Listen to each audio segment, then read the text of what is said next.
would all stand for the Pledge of Allegiance. Thank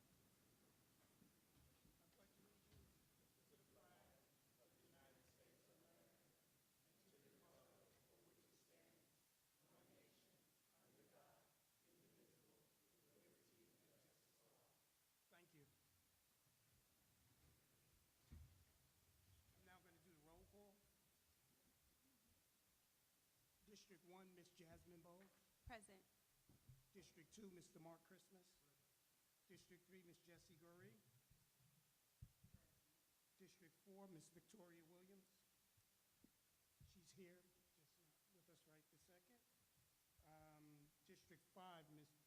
Dr. D. Haney. District 6, Ms. Mary Baker. District 7, Ms. Sabrina Hill. Present. District 8, Ms. Joy Tellis Cooper. Present. And myself, Benjamin Straker, District 9.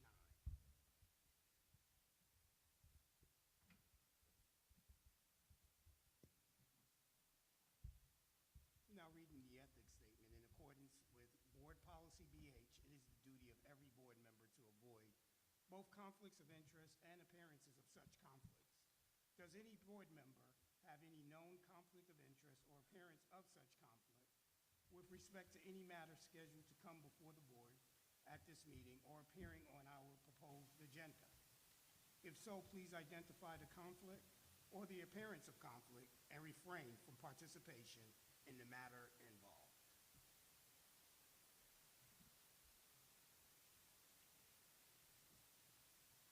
We now need to adopt the balance of the agenda. Can I get a motion to adopt the agenda? Ms. Tellis Cooper. So moved. Ms. Baker. She seconds it. It has been properly motioned and properly second.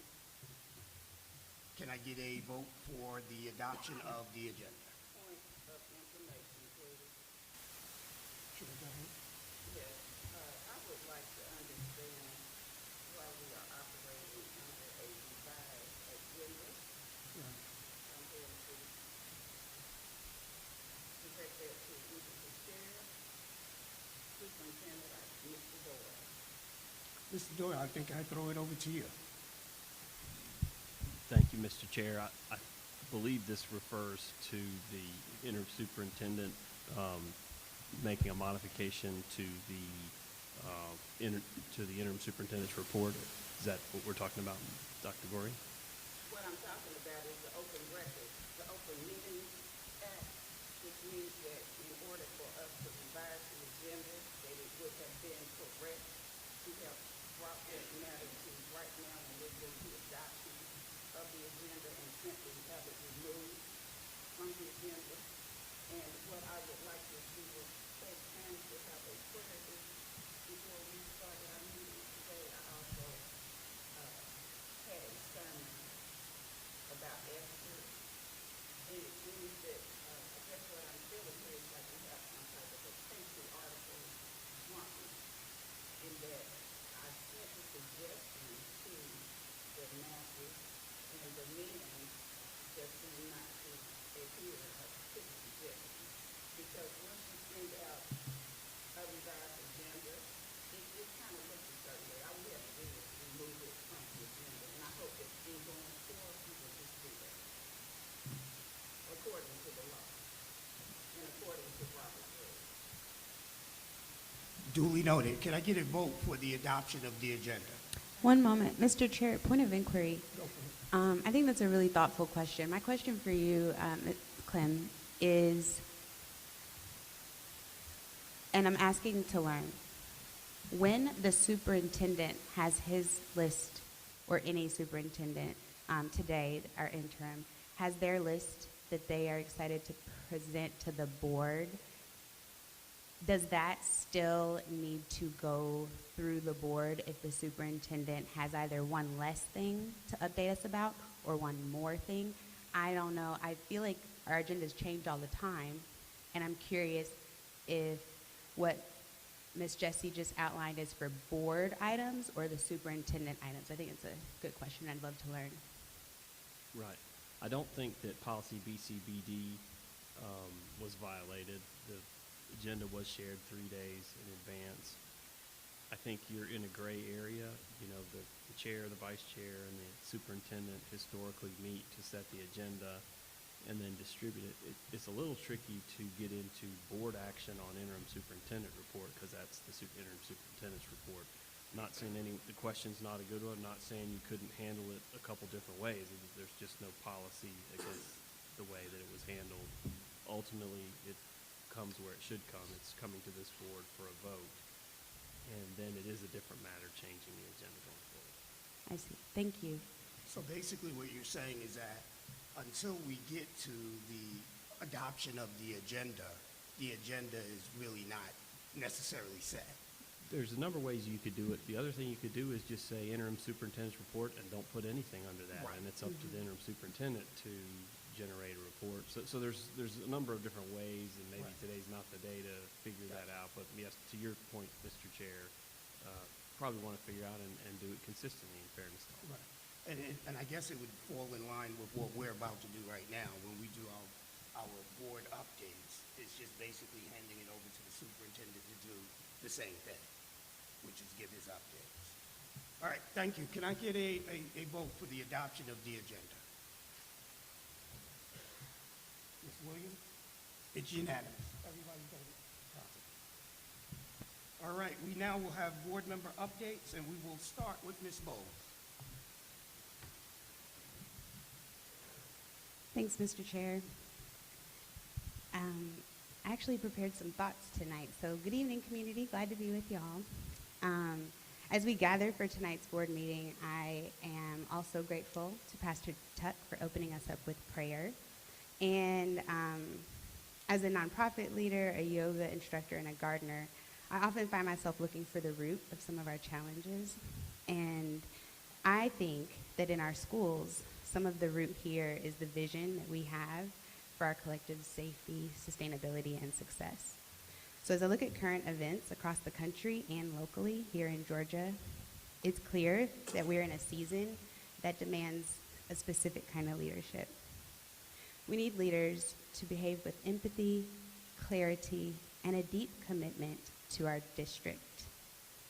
It's not enough for each of us to hold titles. We have to embody standards. And to me, I just wanted to highlight what I think have been 5 really helpful leadership traits as I think about my journey. By no means am I perfect, but I'm always working on a few of these. Integrity over hypocrisy.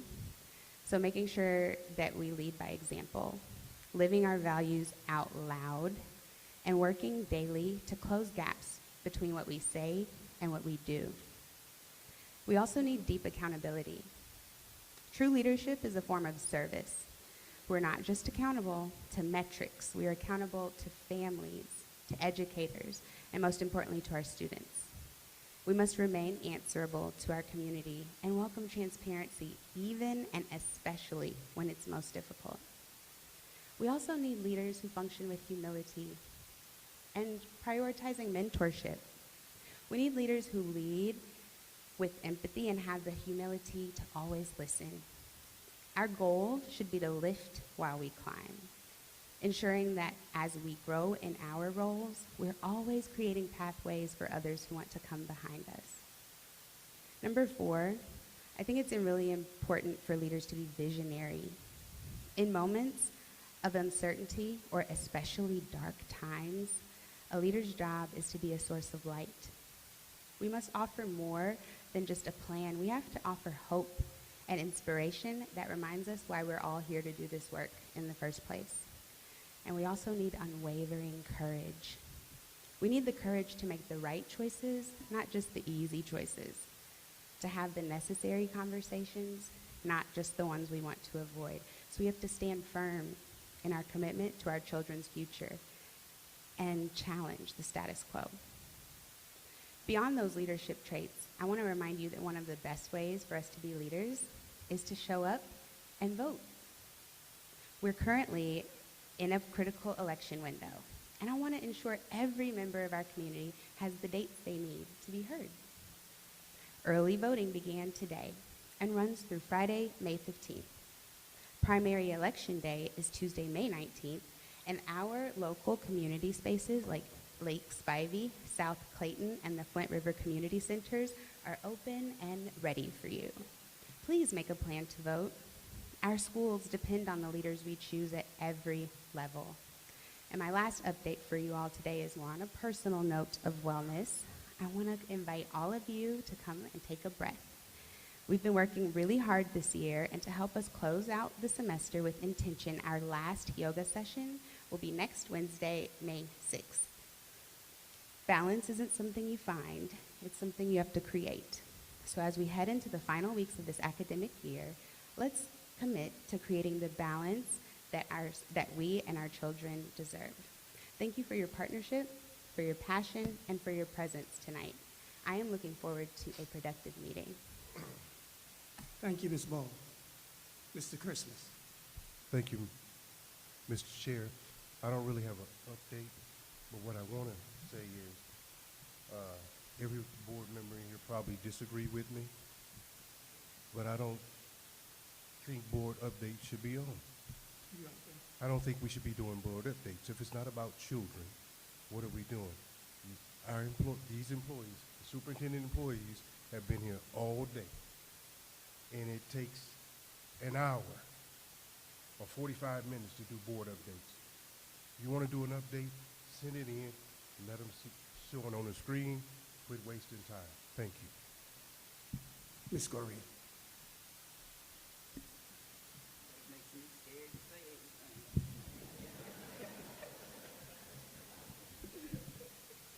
My friend over here, Mr. Christmas.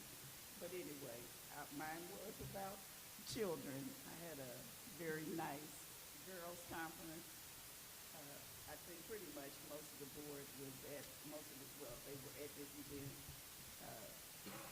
I always try to have an event that will encourage and uplift our girls. I attended the Val South Star student event that was in the city of Riverdale. Most of us were there. Colin Kaepernick on Thursday. The employee retirement, I think, was also on Thursday. And I do want to just say congratulations to all of our retirees who have just given us such great service. It was pretty much a tearjerker. And as the superintendent mentioned, he kept saying over and over again, he was jealous. He was jealous. And then of course we had our grand opening, and that was a wonderful occasion because it was full circle. And it is all about our children. I will say that I'll be a little bit jealous about that building because our students actually won't be the first to graduate. I believe it'll be Clayton State. So I wish we could have, gotten them in there first. But it was good to see Dr. Beasley and Dr. Smith come back and join us. And so just looking forward to all of what that building will bring to us, and just thankful for the board and all the work that we put forth to make that happen. So I'm going to hurry up past the mic. Ms. Williams.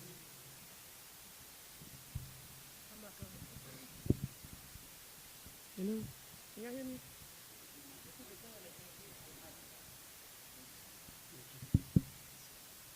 Maybe just talking low.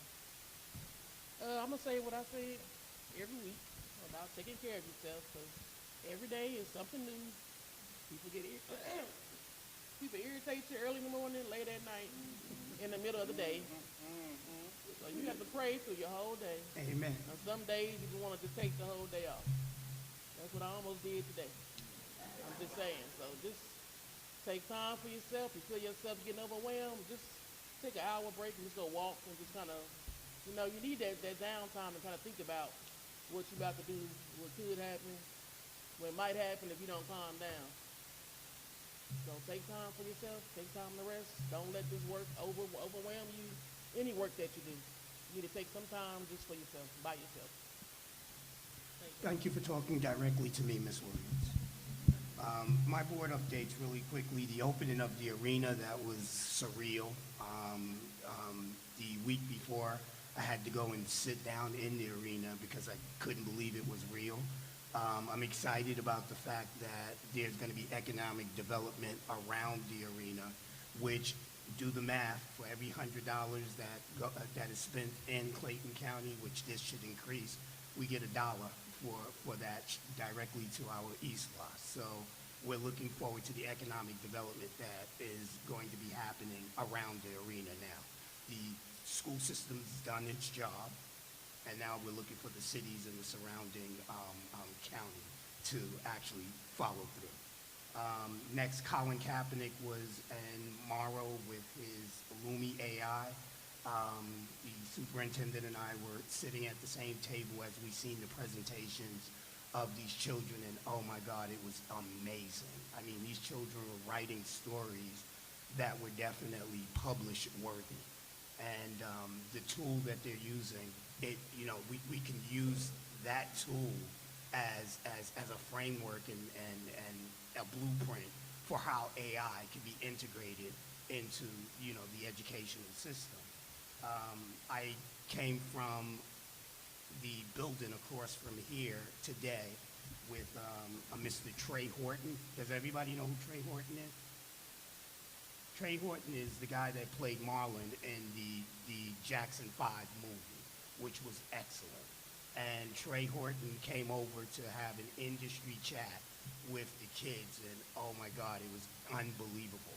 And one of the things that I want to point out in regards to that, as he was doing his industry track, the children, you couldn't even get in the room. That's how many children were in that black box. And the amount of time that Mr. Horton said the name Brenda Ross and Brittany Lee was incredible. And it goes back to the trip that I went on with Dr. Pitts and Dr. Horton, and we came out of that trip understanding that relationships are what's going to get our kids in the right direction. And that was demonstrated today when I seen that industry chat, and those kids said Miss Lee and Miss Ross's name over and over, stating that he said they were the ones that got him in the position that he's in. He's on his way to an Oscar. Lastly, October London, the performing artist, October London, will be doing a reading with his son to our children next Monday. We're all excited about that, and it's funny because that has sparked a lot of other industry people to want to do the same thing. I was with Ronnie DeVoe at our community impact thing, and he said he wants him and his two twins to do the same thing that October London is doing also. So we're going to be getting partnerships all over with these people just to increase that literacy. Thank you very much for listening to my updates. Okay. Everybody's kind of hit some of the things that I was going to hit, so good on that. Several of us went to the Vals and Sals and STAR students, and I want just to give a shout out to Adrian, our intern, who is a STAR student. I think he's hiding right now because he's afraid I call his name. And of course, us on the board and Ms. Kim take all the responsibility and credits for him being the STAR student, because he wouldn't be that if it wasn't for us.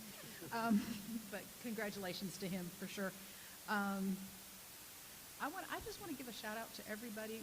When we've had back-to-back, we had the opening of the arena, and then we had the retirement, both great events.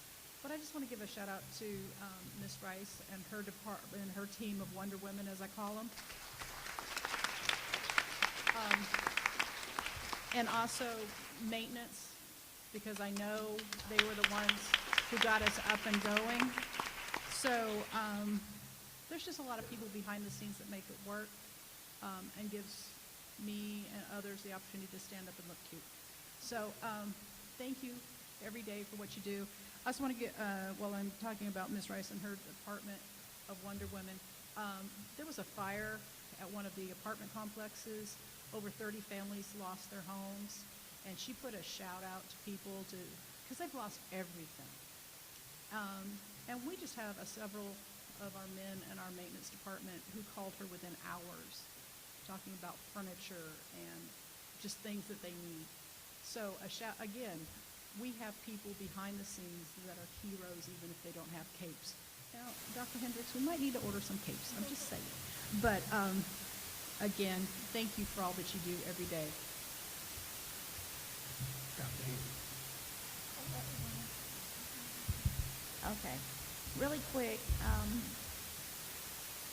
Dr. Good went over, he's now over here, kind of with Dr. Prince over here, but he wanted to say thank you to the Board of Education, as well as our chair and the interim superintendent for allowing our students to showcase their talents for Morrow High School, the band, who just recently returned from their iconic trip to New York, performing at the legendary Carnegie Hall. Also, he was saying how the audiences are very enthused with our students and how they really perform in their mastery of music over there. He also wanted to thank the board as well as the district for allowing Mount Zion to, help them out over in Hawaii, as well as the Jonesboro Band, as you know, in London. And so he was saying these opportunities could not be made possible without a monumental collaborative effort from the band directors, the CCPS, DOE, district leaders, community, parents, and supporters. So he simply wanted to say thank you on that. So I was told to do that. So Dr. Prince, make sure you tell him I did that if he's not looking. Also, I want to have some updates. I want to really commend our intern, Adrian, once again, and Gabriel Addison over at Riverdale High School. As you know, Adrian is the class president, and Gabriel is the vice president. They went down to Macon to the Future Farmers of America down in Macon last week, and they were just, y'all probably saw on Facebook, I was posting them. They were sending me pictures and letting me know they were down there working, doing what they're supposed to do. And so that was a great feat to know that they're representing Clayton County Public Schools. Also, as you all can see, the highlight up there. Turn back. Yeah, there it is right there. Y'all see them? DES. Give it up to the DES department. Come on, y'all. I call them my superstars and my jewels and my precious jewels, because when I got there, I was leaving a prom send-off. I got there. I know Dr. Crawford was like, didn't you just have on something? I just changed real quick and got there because I did not want to miss that. And they danced me. Can y'all believe somebody danced me down? They danced me down at this prom, and I had a great time with them, just being in the midst of those children and just letting them know that we are here for them. And when the parents saw that we were there for them and allowing them to be and to have their fun, it was just I just love going there. Thank you to Ms. Trina and her team, Dr. Crawford and her team. It was just an amazing evening. And like, Dr. Brown said, now they got one more time to dance. So we had to play a slow song for them to stop dancing. Then they got a little attitude and said, why'd you play the slow song? Because they wanted to dance all night, but Riverdale was ready to kick us out of there. So I just want to say thank you for inviting me. I appreciate you all letting us know about that. And I was just glad to be in the midst of that. So thank you. Those are my updates from District 5. Thank you, Dr. Haney. Ms. Hill. I just want to say thank you to all CCPS families for the Community Love Day. You showed up, you showed out. It's what you do. And I'm so grateful to be a part of this team. And the photo that you see here shown is our Financial Achievement Club. And this is a completion of a financial 6-month course that was done by our employees. And so I just want you to know when you see this, that this is an investment of our employees in themselves, which makes them a greater asset for our district. This was volunteer. This was for 6 months, every month for 2 hours from 4:30 to 6. And when I got there at 4:30, they had already been there 15 minutes, some of them 20 minutes before me. They were committed. They did not leave early. They did not make excuses. They were consistent. And at the end, there was a match. And whatever savings and however they increased their credit score, there was a match. So whatever was lacking, we met them, and every one of them were successful in reaching their goals and saving the money, and we did what we said we would do. And this came off the back of the NACA Achieve the Dream.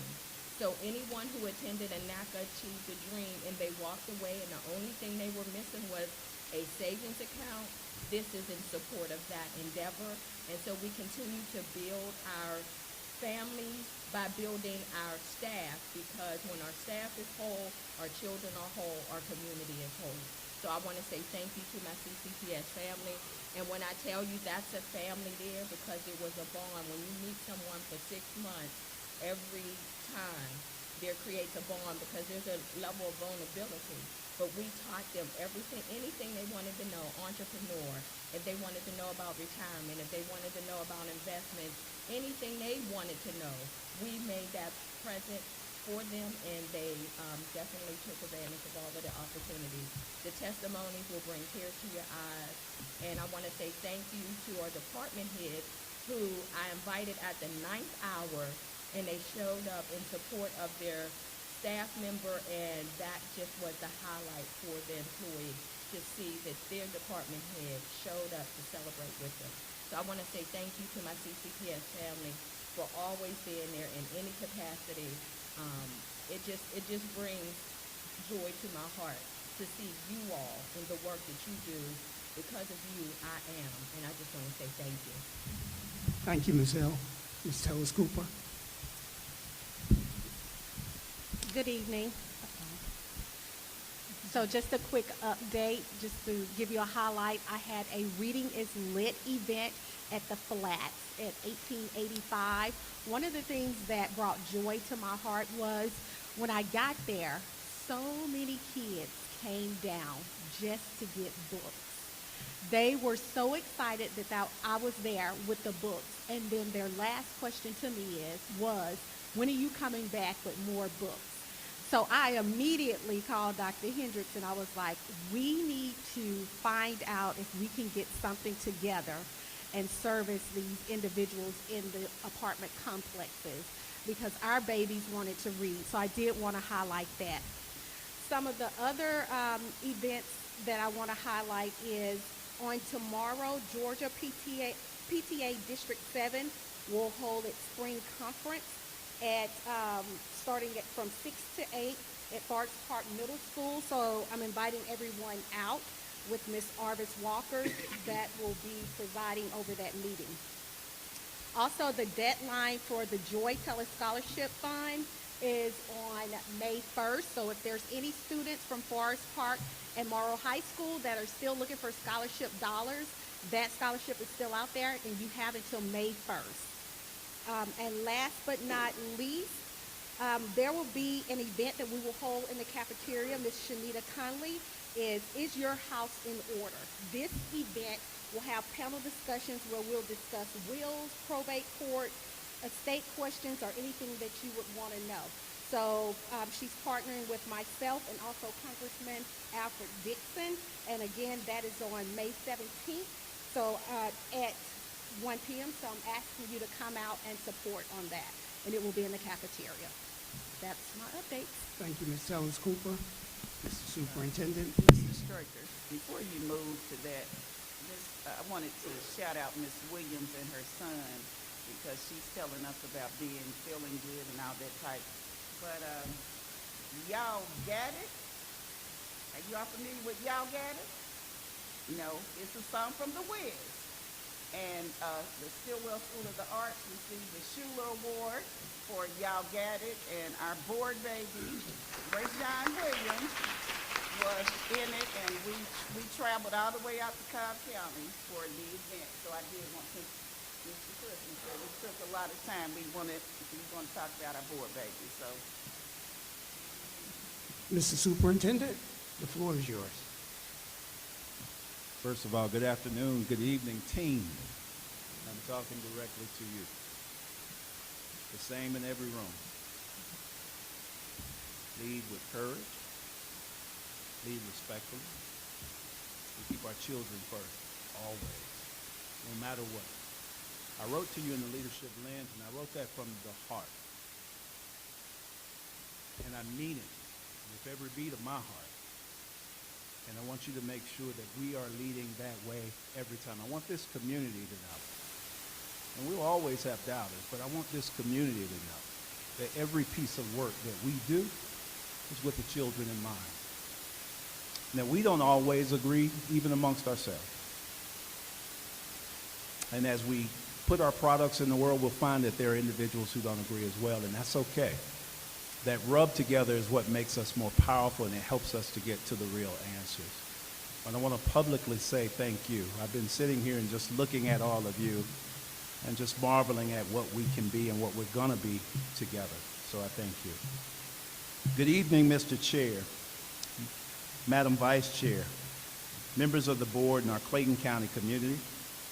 Tonight, we will walk you through 3 areas that speak directly to where we are and where we are going. The proposed 26-27 budget and where our finance team is in the process, the progress and direction of the 90-day plan, and an update on a recent literacy grant award, which we are extremely excited about. Each of these reflects a single commitment, doing what is necessary, not what is comfortable, to strengthen outcomes for our students. The budget outlines how we would steward every dollar with purpose. The 90-day plan shows how we are organizing our work for clarity and impact. The Literacy Award affirms that our focus on early learning is gaining traction beyond our walls. Taken together, this is about alignment, resources, people, and priorities, moving in the same direction. We look forward to sharing the details with you this evening, and we will begin with Ms. Ramona Bivens.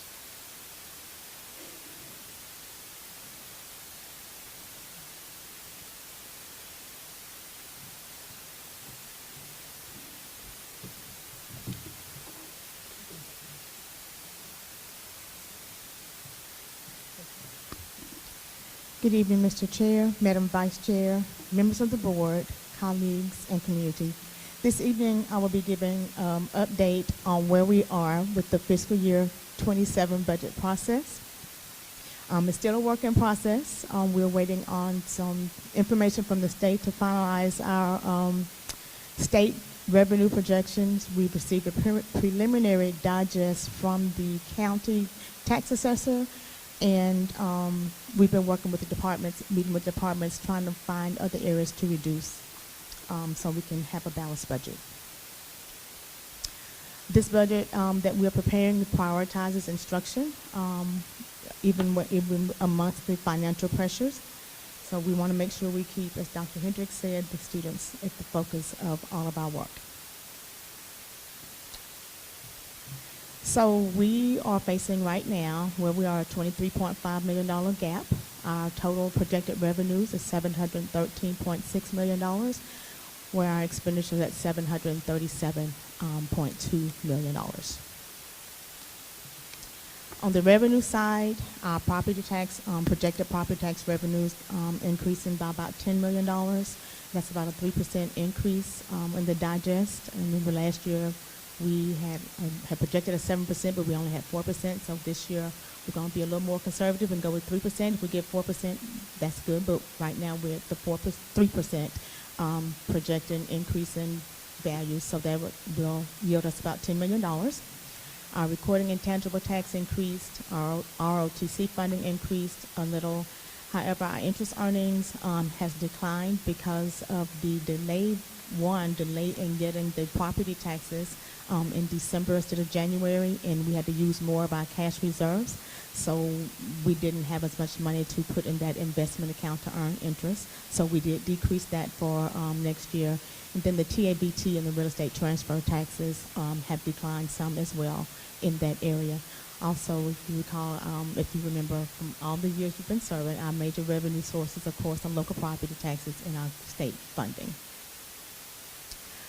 On the expenditure side, we've netted about a $10.3 million increase compared to the current year's budget. Of that, $423 million of that $700 million that I mentioned earlier is in the instructional area, which is our core business. About $72 million in operations and maintenance, $56 million in people services, $47 in school administration, $41 in transportation, and then $22 million in central support services. Specifically, some of the areas that I do want to point out to you where some increases have occurred that we really don't have a lot of control over is our state health insurance has gone up again by $1,716 per employee. So it went from 21,620 to 24,336 per year per employee. And this has gone up every year for the last 3 years since I've been here. So that's something that's kind of out of our control. As well as the teacher retirement contribution, the employer portion of it is going from 21.91% to 22.32%, and that's a 0.41% increase. We've also included about $1.4 million in the total budget for the Riverdale Early Learning Center. Charter schools, I want to talk about that because we've included, even though we've been paying them the money that they earn through QBE and the local funds, that money has not been budgeted. We were digging through, looking. Has not been included on the budget side, but it's been on the expenditure side. So we want to make sure that it's included in the budget this year. So that's going to $11 million increase for that as part of what we get later on in fund balance. So basically what you're saying is that we haven't been accounting for it as a revenue source, and then it's... So we're going to account the revenue piece, but not the expense side of it. Yeah, because I get the QBE money and we get the tax dollars, but on the expenditure side, there's not been a line item for what we're sending to them. Okay. The payments to charter schools, it has not been a line item for So that. it's basically a wash, though. It's money coming in, money going out, which is allocated for charter schools. It has been, it hasn't been budgeted, so it increases my bottom line because it wasn't budgeted on the expenditure side. Gotcha. Okay. All right, since you all have opened up a can of worms, I don't see the slide up there. That's why I don't have that on the slide, it's about talking balance. Okay, it's in our presentation. I haven't got the slide, what was going to be. Well, since you mentioned it, he started talking. You Go want me ahead. to just let you finish and we go back to That'll it? be fine. Okay, Thank you. yes. I Okay. apologize for that. That's okay. So, fund balance and our reserves. So I think this is the slide that was going on as represented. So right now, the $23 million, as I stated, we have not budgeted the $11 million. And then we have a shortfall, which is on the operations side of $12 million. So the $23 million that we're pulling from fund balance is to offset that. Okay? So, you want to finish that, or you want to? No, I'm done with this. Yes, That's ma'am. it? Okay, because that slide is misleading. Because number one, you say you need to, your fund balance, you have it mentioned. Our fund balance right now is right at $170 million. No, ma'am. And you're, well, that's, when we go down to your report, that's what it says. When we do the financial report, that's what it says. And I asked a question about this, and it's a fallacy here, because as you're saying, you need to budget for it. But from my perception, it looks like we're saying that that's inverted. You're going to get your money, because the charter schools earn money for this district, just like everybody else's, all the other children do. So I think really when you put that in there, you're making it look like, oh, we have the charter schools, and it's it's hurting our bottom line. Okay. No, ma'am, that's not what we mean by that, but okay. I'm telling you, that's the perception. Okay. When you're putting that slide up there. Yes, ma'am. And so when you put stuff out there, you need to have an explanation as to what is happening. Because, we do have another charter school that will be a part of the school district as well. And that it looks like, oh, we have these charter schools and they're hurting our budget. When money will be coming for those children. We earn money for all of the students that are in Clayton County. And you say this is your last slide? No, ma'am, I have a few more. Okay. I have about 6 more slides. Before we move on, though, I Okay. think Ms. Bowles got a question. I do. I have some finance questions, 3, but I'm happy to wait till the end of your presentation and just ask them all Okay. in a And Mr. conversation. Christmas, you had something? Yeah, I'm looking at the 23 million that we taking out the fund balance. Yes, sir. We took, what, 20 million out the fund balance last year? So for 2025, we used about $30 million out of fund balance. 30 million. This year, for the 2026 budget, we budgeted 20 million, but we're actually going to probably use close to 25 because we just did a $3.8 million for that one-time payment for everyone. And then we have about $1.5 million, close to $2 million, about million and a half, I'm sorry, for the arena that we're going to have to, for the operating cost. That's not budgeted. So I understand the expenditures are going up. What are we doing to stop the bleeding? Because we can't keep pulling from the fund balance. So I'm going to talk about that in a few minutes. All right, yeah, I guess that's part of your presentation. Yes. Okay, keep going. Yeah, okay. So as Mr. Christmas mentioned, over the last 5 years, we've utilized $72 million of our fund balance. We've been relying on that to balance our budget every year. Some of the things that we're looking at this year to reduce even the $23 million deficit for this year, we're looking at getting rid of duplicate cost, any duplication of services. Dr. Hendricks has us going through contracts. My staff has met with almost every department. I think we may have one more that we had to reschedule. Not sure if they met with them yet, but we're going through every contract to see if there's a duplication of service there. So we're looking at that to reduce some of these. So is that part of the 1.3 that I? No, sir. That's not part of the 1.3? No, those were salaries. That was the one-time payment that. No. I'm talking about the 1.3 million that you said you were reducing.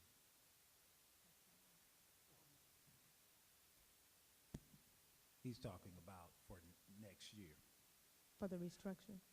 Yeah, the restructure our organizational chart. Yes, I sir. don't think that includes this. I don't know if it's in there. I don't think it's in there because we didn't have everything yet, but it will be in there. Not yet. So no. No. Okay. But it will be. We've also reduced travel for every department. That is in here, where we've reduced that already. Excuse me, and we're looking at other areas. One of the things that's not included in here that Dr. Hendricks is asking us to look at, and I have some numbers for it, is a pay increase. We have not included that in here yet because we've got to get this deficit down. Because to give a one-time salary increase, I brought my cheat notes up here with me. If we just did a one-time payment to all employees, $1,000 for full-time and $500 for part-time, that would be $7.4 million. If we want to give a pay increase, a step increase would cost us a little over $9 million. A $1,000 increase would cost us about $8.9 million, and a $1,500 increase would be a $13.4 million expense. That includes salary and benefits. So we're feverishly and diligently trying to reduce the expenditures that we have here so we can try to do something for our employees next year. Okay. So we always talk about financial best practices for the level of operating reserves. Based on the estimated FY 2027 expenditures, 1 month reserve would equal $61.4 million. Right now, we will be above that minimum amount, but below the recommended two-month operating cost. So you see reserves of 122.8 is a 2 months operating cost. 3 months would be 184. Ms. Bivens. Yes. Would you speak up just a little bit? We're Sure. getting some comments that you're not being heard online. Oh, okay, thank you. Good. So again, as I stated, we're approaching that 1 month minimum threshold. If we were to approve this budget today as it is, then our ended fund balance for 2027 will be 106.8 or 0.9 if we round up. That's 1.7 months of operating reserves. Again, it's above the 1 month minimum, but below the 2 month recommended, and that is trending downward if we continue on this trajectory, as you'll see on the next slide. This is based on a 3% increase. If we continue on this trend, we will be using about $20 million of our fund balance every year. And by 2029, we will be down to 1 month we will be at our 1 minimum month of operating reserves. And that's all I have. Okay. So I can be happy to answer any questions. Question in regards to the reserves. if we do not get to the 2-month operating reserve, you're probably going to approach me and say, can I get a tan? Am I That is correct. Yes, sir. So I got to really depend on my superintendent to really thoroughly go over these duplicated services to make sure that that doesn't happen, correct? Yes, sir. And that's what we're doing. Anybody else questions? Let me- Several. May I Please. say something about the duplications? And I think Mr. Christmas just said it, you couldn't hear it. 90% of our budget goes toward staff. And so, this is not an alarm, and I'm not talking about people in positions and doing that kind of thing. At some time, though, we have to think about the vacancies that we accrue and whether or not we consider whether or not we're going to rehire. We also have a reduction in the number of students. Last time I checked, we were somewhere around 49, close to 50. And so there are things that we have to do, that we have to talk about, that will be discussions before actions. But it's going to require courage from all of us. And we can't fall into the pits that we fall into before and start feeling like people are doing something wrong because they're making hard decisions. And so I just want to make sure that for the future, we're all ready for hard decisions. And I'm not talking about people. I'm talking about vacancies right now. But Mr. Christmas said it well. There's no way you're going to get it from duplications. It's not enough of them. But there are some. And there are other expenditures that we're looking into, stipends and other things that we are considering at this point. Thank you, Dr. Hendricks. We're going to start with Ms. Bowles, and then we will go around. So if everybody would wait their turn, we'll start with Ms. Bowles. I thank you for helping us understand that the charter money is being expended but not accounted for as it comes in. And so my first question would be why? So that's a question that I have also, Ms. Bowles. And as I stated, in going through the budget to see, we were looking at the line items, and I noticed, and staff noticed, that the charter school money was not budgeted in that particular line item. It has been paid every year, but not budgeted there, and this is to correct that. It's been that way for the past, before I came on board even, because we went back that far to see how long it's been since it hasn't been budgeted. And I can't say why it wasn't done back then, but we caught it and we're correcting it now. Okay. I'm sure that's part of why you're addressing it now. Yes, ma'am. I just want to name what a huge oversight that is. And 1 year, this being the one I'm thinking about, is way too many. But to hear that it's been multi-years back to back sounds beyond negligent. And I'm going to hold all of us alongside you for that. But I'm wondering, I do thank you because I also was struck by that slide. And so my curiosity is like, how can we help? And again, not asking as a gotcha, asking as a, wow, what could we do differently for our internal practices to rectify this moving forward? And now that you helped me understand that piece, because that slide, again, got my attention,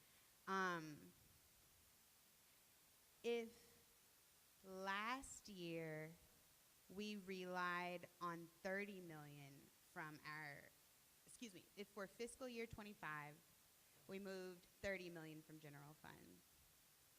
And this year we moved 25 million from general fund. And this new proposal for fiscal year 27 relies on about 23.5, about 25 from general fund.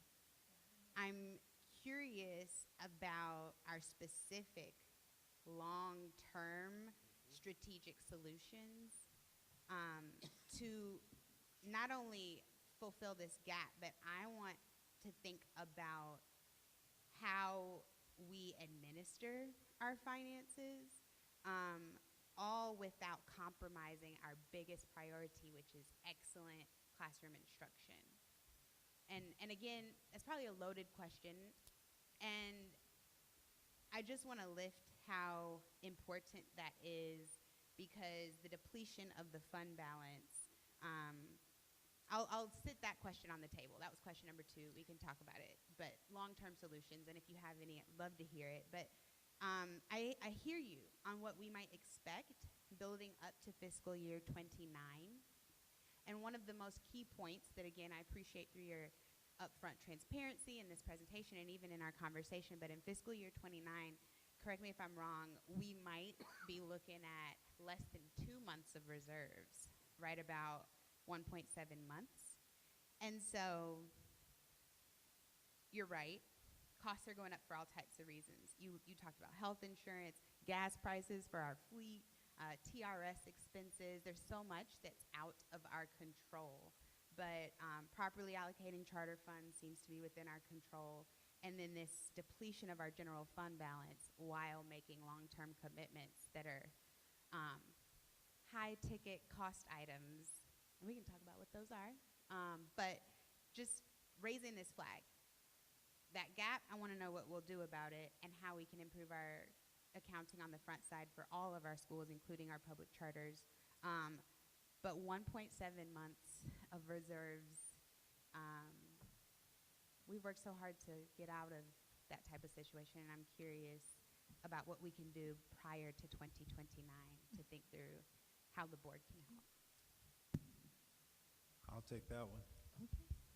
We've got to make some tough decisions, all of us. And some of those tough decisions will affect people we know and things that we cherish. And I'm not necessarily talking about RIFs, but I'm talking about the consolidation of some of our facilities has to be a consideration in the future. Getting rid of some of our vacancies. Again, 90% of your money is in people.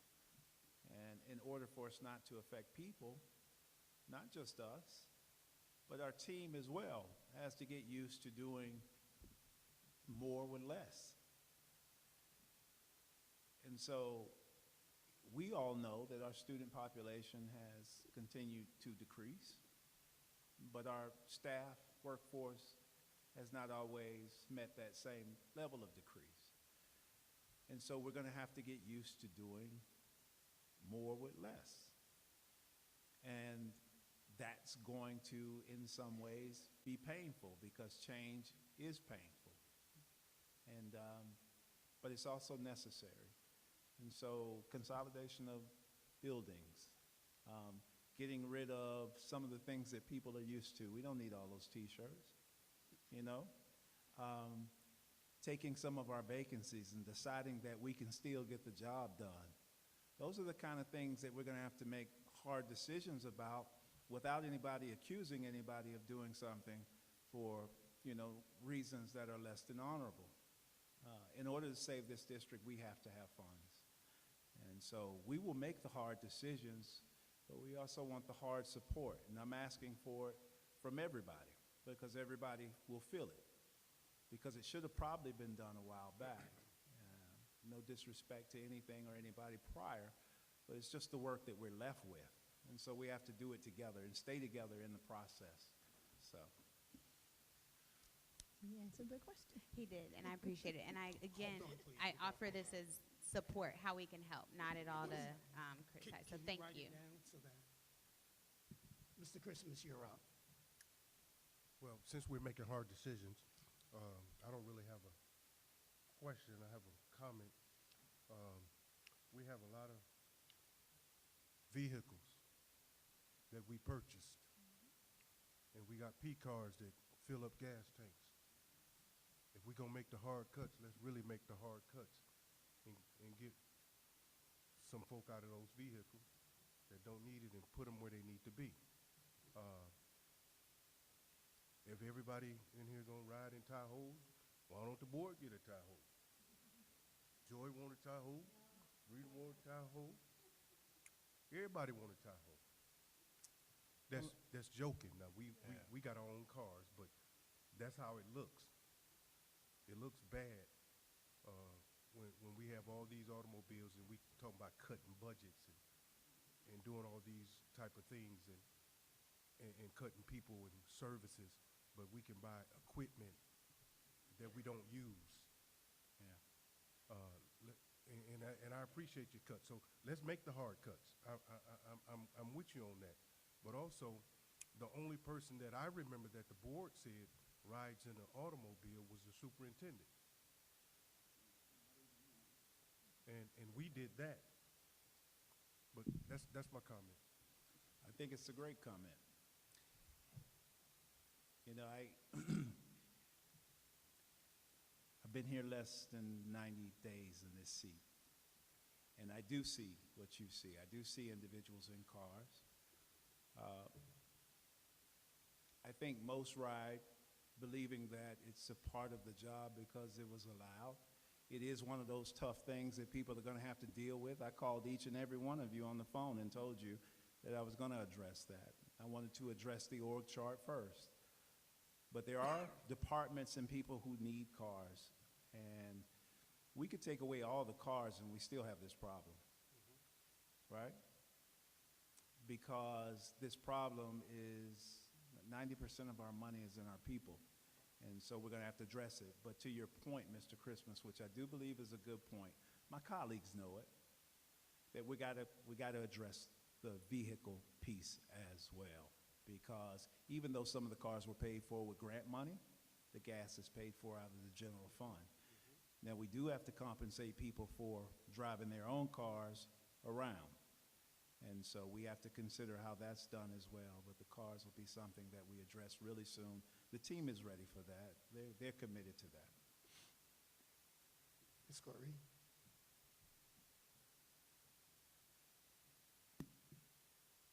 I'm going to clarify the statement. The board took the car away from the superintendent as well because there's an allotment in that salary. So really everybody was riding around fine before we bought the cars. The allotment for central office was $100 a month. I used to work in the central office as well. I'm going to say this.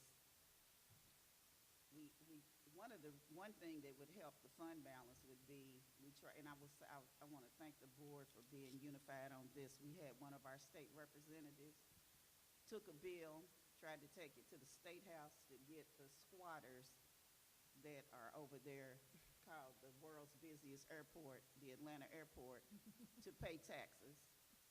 And unfortunately, we could not get all of the elected officials in Clayton County to support that person in trying to get those taxes. That money, that would help us considerably with our fund balance and anything else. But again, maybe next year we can get everyone in the county to come together because the people with the biggest budget is, of course, us. I don't believe, Mr. Superintendent, did they invite you to the table to have a conversation? You know, someone said they were going to have a conversation. Who is they again? I'm sorry. Huh? Who is they Were again? you invited to the table to speak to the mayor? No, I was not. Right, and so that's the one thing. But personally, as we talk about using the fund balance, I'm going to say this. I don't necessarily have a problem with using the fund balance because I was hoping that this presentation would be about us giving some raises to our employees because there are some employees that need to have some raises. And of course, everybody wants to have that so-called rainy day fund. But I wouldn't even have a problem if it went down to 1 month. I would like to do something for our employees. And I will have a problem when we start talking about these hard decisions where we say we're duplicating services, because I've heard that before when we take things away from children. That's going to be a problem for me. And I will be happy to vote no, but I'm sure that, you know, it will pass. But I will have a problem when we take services away from our students, where we duplicate services. That is, we have some employees that are doing some jobs that, you know, they do one job the whole year, and those jobs could be given to someone else. So I'm gonna pass the mic because, like I said, I was looking for a little bit more of a presentation to show if we were going to be able to give raises and which departments might end up going. I do agree with the superintendent. I've said this before about empty buildings. On the north side of the county, where I represent, we have a real decline in enrollment, but yet we continue to operate those. And I looked at Atlanta Public Schools today and saw where they are actually closing some of their consolidating, and they're using those buildings for community things. They're letting the community, they're giving away food. They have a clothes closet. They're letting the community use those buildings for community events and all that type of stuff. And I think that we need to consider doing likewise. Mr. Superintendent?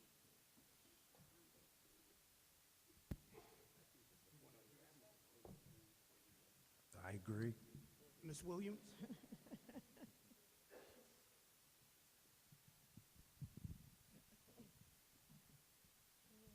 Well, I was gonna say, you can look on the bright side sometimes and maybe, and can you hear me?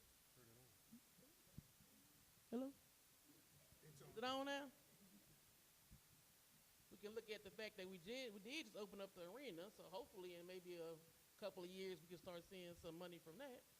So if everybody supports the arena, get some businesses down here, that will benefit the school district also. We might lose some somewhere else, but maybe we could gain it somewhere else. And we can do cutbacks. We all could stop eating. You know, I like eating, but I could stop eating. I could eat at my house. We could stop having food at every single event, and people can support the local economy and buy your own food. I have to totally agree with Ms. Williams, and that's the mindset and perspective that I have also. As we venture into this tight time, let's look for partnerships. Let's look for businesses to come in that want to do business with us and, you know, take some of that financial burden off of our plate. Ms. Williams is 100% correct. If the projections come out right within the next 3 years with the TRP group and the arena, if those projections hit, we should see a $4 or $5 million boost right there. So every little bit counts. And these private partnerships, public partnerships, the 3 Ps, you know, they're out there for us to do it. Nonprofits that go out and get grants and then give us services because of those grants. In my 11 years of being here, I've been approached by many nonprofit organizations that say, we just want to be in your school. If you give us the entry into your school, we'll provide the services because the grant that we're writing just needs a sign-off that we will be able to be into those schools. So just like Ms. Williams, I just think that there's creative ways to combat the money that's going out. Okay. I'm sure I'm speaking to the choir here, and Ms. Ramona can tell me if I'm wrong on my numbers, but I tell the community, for every mill on our taxes, City of Atlanta gets $40 million, and we get 11.4. They get about 52 million, and Oh, we now- get about 12, Yeah, 13. so now they're up to 52 million. I can't match that. I mean, I have asked time and time again for the print shop to print me money, and they refuse to do it for some reason or another. It's legal. But the fact of the matter is when I talk to people about this arena, anything extra that I can bring in, I can put back to our children and to our staff, because I cannot keep up with City of Atlanta. I will ask the superintendent to cut where he has to. If we cut meals, I don't know, we can bring a food truck out front, y'all. Y'all can just buy out of a food truck, if that's what it takes. Because, and let's get rid of the vacancies if we can. Mm-hmm. Because I was here, Ms. Goree was here, Dr. Hendricks was here, when we had to do RIFs, and I never have to do one of those again, I will be a blessed person. That was the hardest thing I have ever had to do, is to look people in the eye and say, I'm sorry, you have to go. And these are people we've known for years. So this isn't, we've all had to tighten our budget from one time to another. We can't do the McDonald's the extra time. We're not going to Starbucks. We're not doing this on our own budget. So please keep that in mind when we're doing this. If we're doing everything I can to save every job I can, please pray for us, because what we're asking is not easy, and we can't keep taking this fund balance down. You can't, God knows, we saw a rainy day called COVID that we were never expecting. We never know what it's going to be, or if it's a fire, or if it's this, or it's that. We don't know. So you have to have that, because at the end of the day, y'all expect to be paid. And I don't want to take out a TAN if I don't have to, because I don't like paying interest on money I just don't want to pay somebody else that if I can't pay you. I want to be able to use our money to pay you and not pay interest. So do what you have to do, Ms. Bivens. Dr. Haney.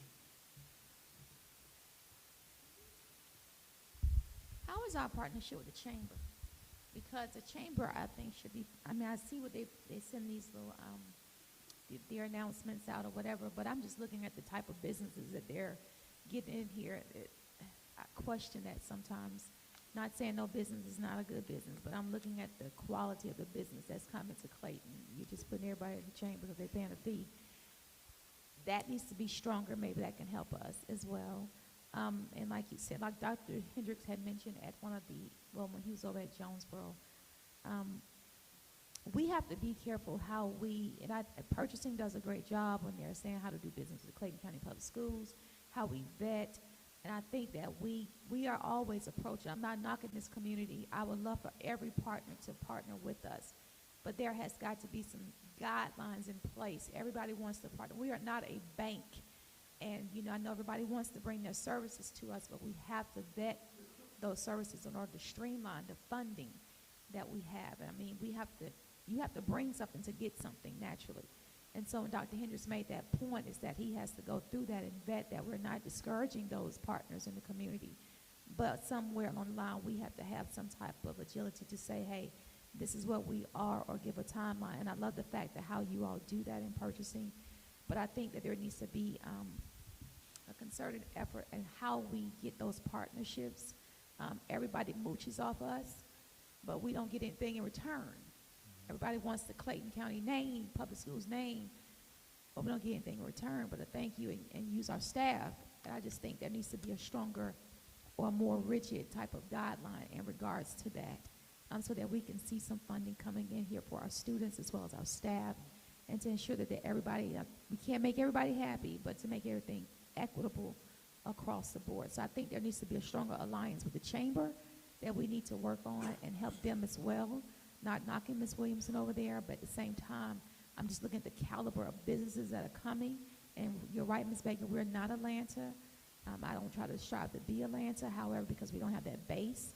However, we can be a little bit more creative and I'll just help me to help, because I'm all about the partnerships. But I think for us as a district, we just need to streamline our protocols and what it takes for them to be partners with us, so we won't be all over. Because I think, like you said, Ms. Bivens, with Ms.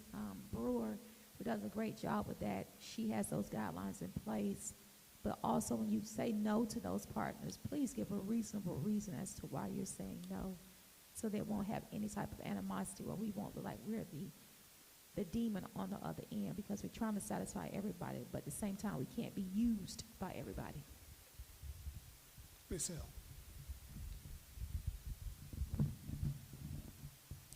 Can everyone hear me? I just want to say thank you to you, Ms. Bivens, and to you, Dr. Hendricks, for affording us this opportunity to have the real conversation. After 5 years, I feel like I get to do my job and talk about finance, because as a board member, this is one of 3 primary responsibilities. One that I've been asking over and over again about our finances and where we are. I've asked for a 3-year projection. I've asked for a 5-year projection. And here we are, and it's almost like crisis mode. So I want to just raise up a long time request from Ms. Bowles to have a finance committee. And when she raises that question, it's a committee like you see in Congress, where people come together and we get to ask the questions. We get to dig deep. We get to go into depth as to what and how and where and why and all the things that we can come together, as it indicates on here, as the board with the district, because that's how we're going to overcome this. And while we look at our fund balance, we did give raises and we voted on that, but that $20 million still has to be sustained. So that's another $20 million. Though that happened in FY 2025, that $20 million has to come out in 2026. That has to come out in 2027, along with our health increase and all the other factors that we have no control over. So this is a very healthy, timely conversation, but this is only the beginning. And 3-on-3s does not allow us to really come up with a strategic way of dealing with our financial situation. And so what I'm hearing here today is that we need to do the work, we need to do it collectively, and we need to do it now. I agree that we always have to keep in mind our staff, the cost of living, and what that looks like, because that is how our babies learn, is when our staff shows up. In addition to that, we have to be realistic of the cost we incur. So as I indicated, we're paying $20 million out of our fund balance until we have opened the Convocation Center, which again, I agree, it is a wonderful opportunity for us to, at some point in time, have revenue. Right now, it's costing us money. If I understand correctly, we sent $1 million in February and another $1 million in March, and this money is coming from somewhere. The state said, hey, I need y'all to pay $2,000 to certain employees.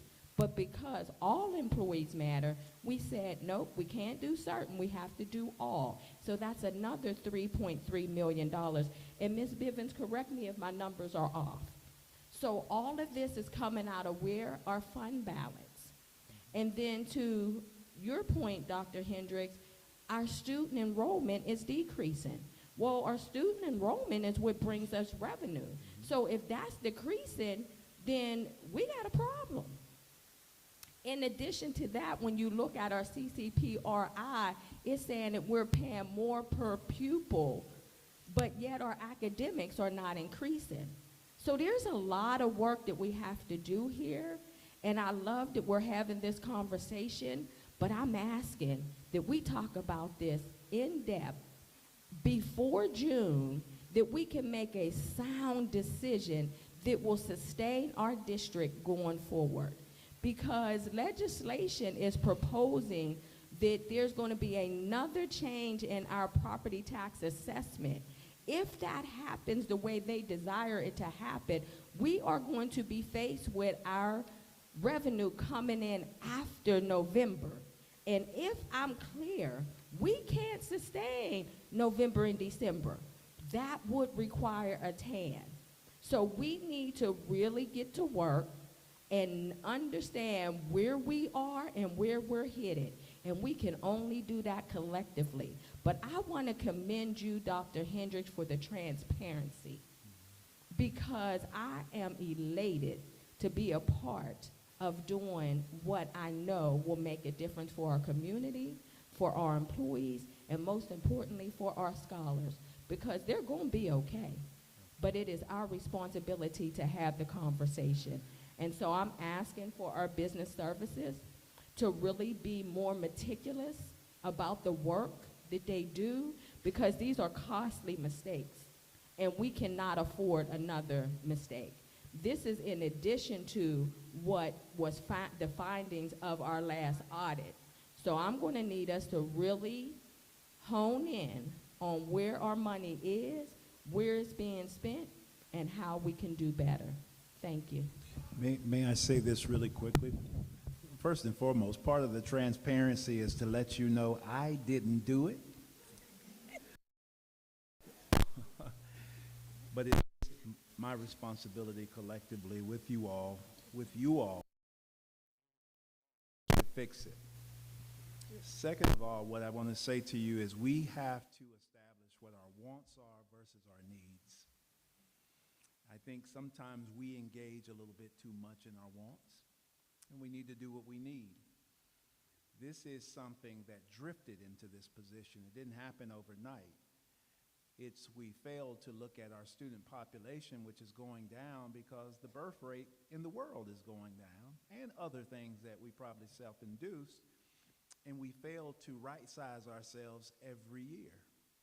And so this won't happen in 1 year. It's going to take consistency over a few years to right-size and to catch up with where we are. Our spending is still at a place where our revenue is none. We're spending out of our checking account and our savings account at the same time, which I can argue you don't have as much savings account as you think. You actually have a checking account that's actually supplemented, and part of your savings account is your checking account. But we can do this if we're brave enough, and if we have the courage, and if we stop saying, well, don't pick this one, pick that one, or these people are more important than that one, or this is more important than that. We don't have time for that. We don't have the bandwidth for that. What we got to do is address the issue.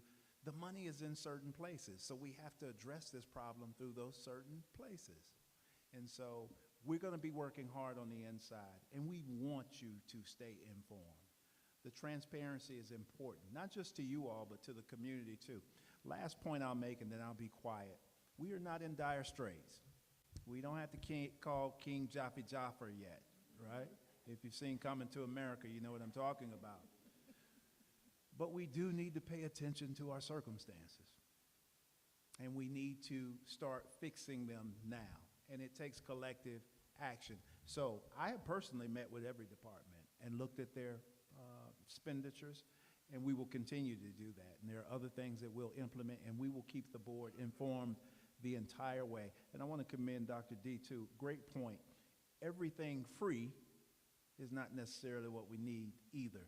We have to vet things and make sure that they fit our plan, because everybody wants to be near us and everybody wants to be a part of what's going on. But one, everything doesn't fit in terms of what our strategic plan is. And sometimes things just come because people are getting money and they want to say that they helped us and they did nothing, really. And so vetting those that want to get near is extremely important as well. But I thank the board for being open to hearing this, because this is real information. May I just follow up with Go ahead. something? Dr. Hendricks, to your point, and again, I want to say thank you. Yes, ma'am. Just quick, out of curiosity, with the org chart and the reorganization, I recognize that we went from 8 divisions to 13 divisions. Does that also still reflect a cost savings? It does, because what you see is different reporting structure that created, where some of those divisions may have been compounded under one area, and now we've lifted chiefs up to be divisions, and so it didn't cost us anything. And then we respectfully moved some duplications and other things. So we went from 8 to 13 and without it raising any cost. And I haven't asked you all for any positions. Ms. Tellis Cooper, can you close us out? Yes, I'll close you out. I think Dr. Hendricks kind of summed it up. Basically, what I just wanted to say is I know that what you're hearing tonight may be a hard conversation, but a much needed conversation. These are the conversations we were having board meetings before last year, that we may one day end up at this point. And like Dr. Hendricks said, we're not in a dire strait, we're not broke or anything, but there's some tough decisions that have to be made. But what I do want him to clarify, closing out in his summary again, is just because I don't want anybody to leave here scared of what's going to happen to me, do I have a job? I want him to clarify and be very clear that he will start with the vacancies. You said it a couple of times, but just for reassurance that he will start with the vacancies and any job duplication. And there shouldn't be a large mass layoff of anyone with their jobs. And also, I want just to clarify and ask a question. I know the 1.3, we've been talking about that, but how much of a savings do you think we'll have with the vacancies, the job duplications, and the cars that Mr. Christmas was talking about, if you have an estimate of that? And then third of all, just so the public knows, I think it's very important that they know, because one of my board members did bring up about raises.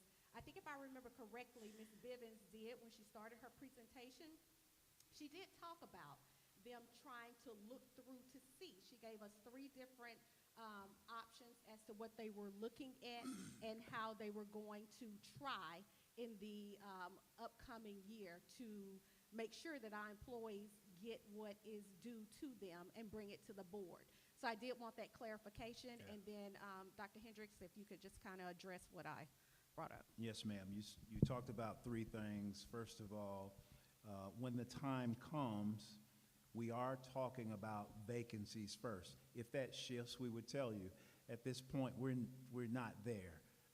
But when we start to look at how we're going to save money, knowing that 90% of that money is in positions, we do need to consider those positions that are vacant. That will be a consideration.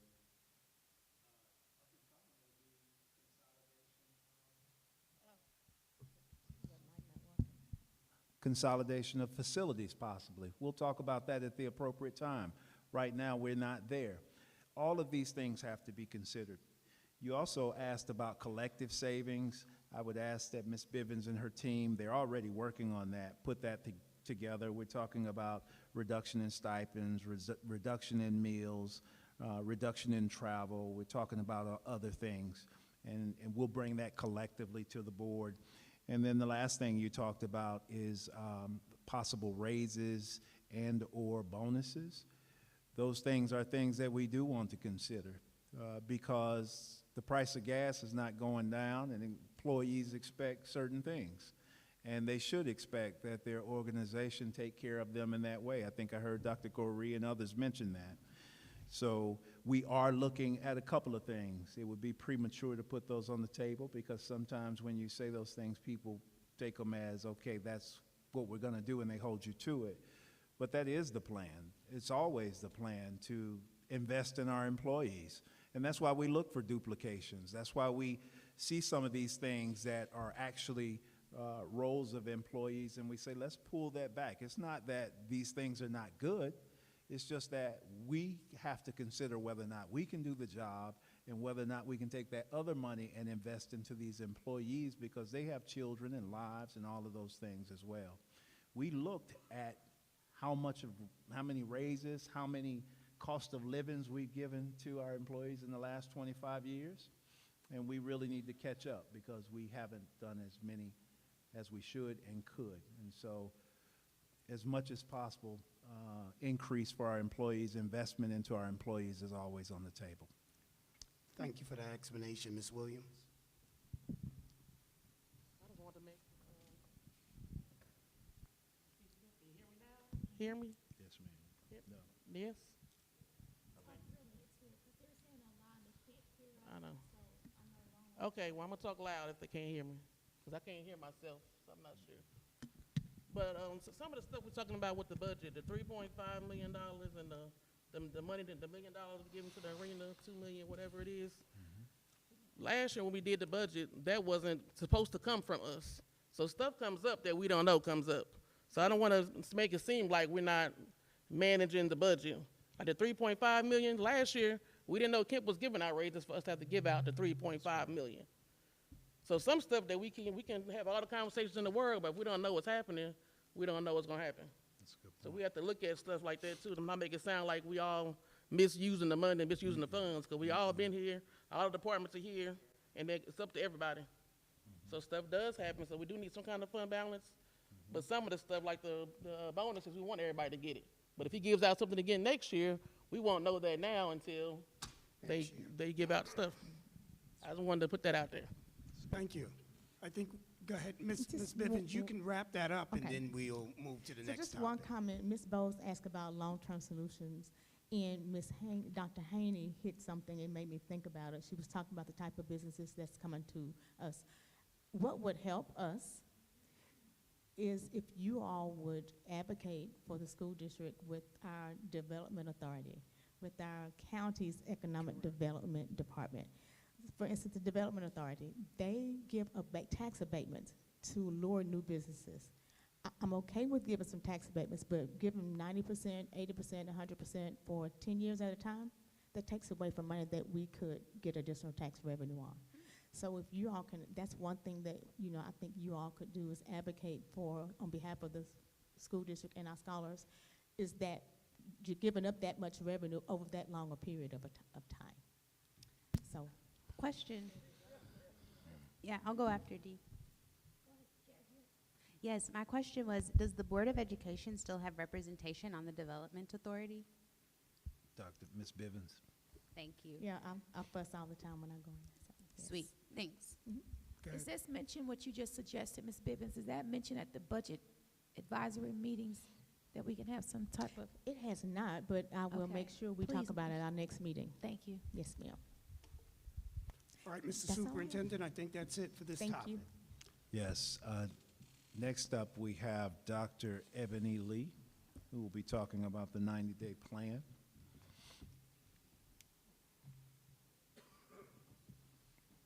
Good evening. Good evening, Mr. Chair, Madam Vice Chair, Interim Superintendent, Dr. Hendricks, board members, colleagues, and community. I do have the pleasure of presenting the Interim Superintendent's 90-day plan. Make sure I can advance with the clicker.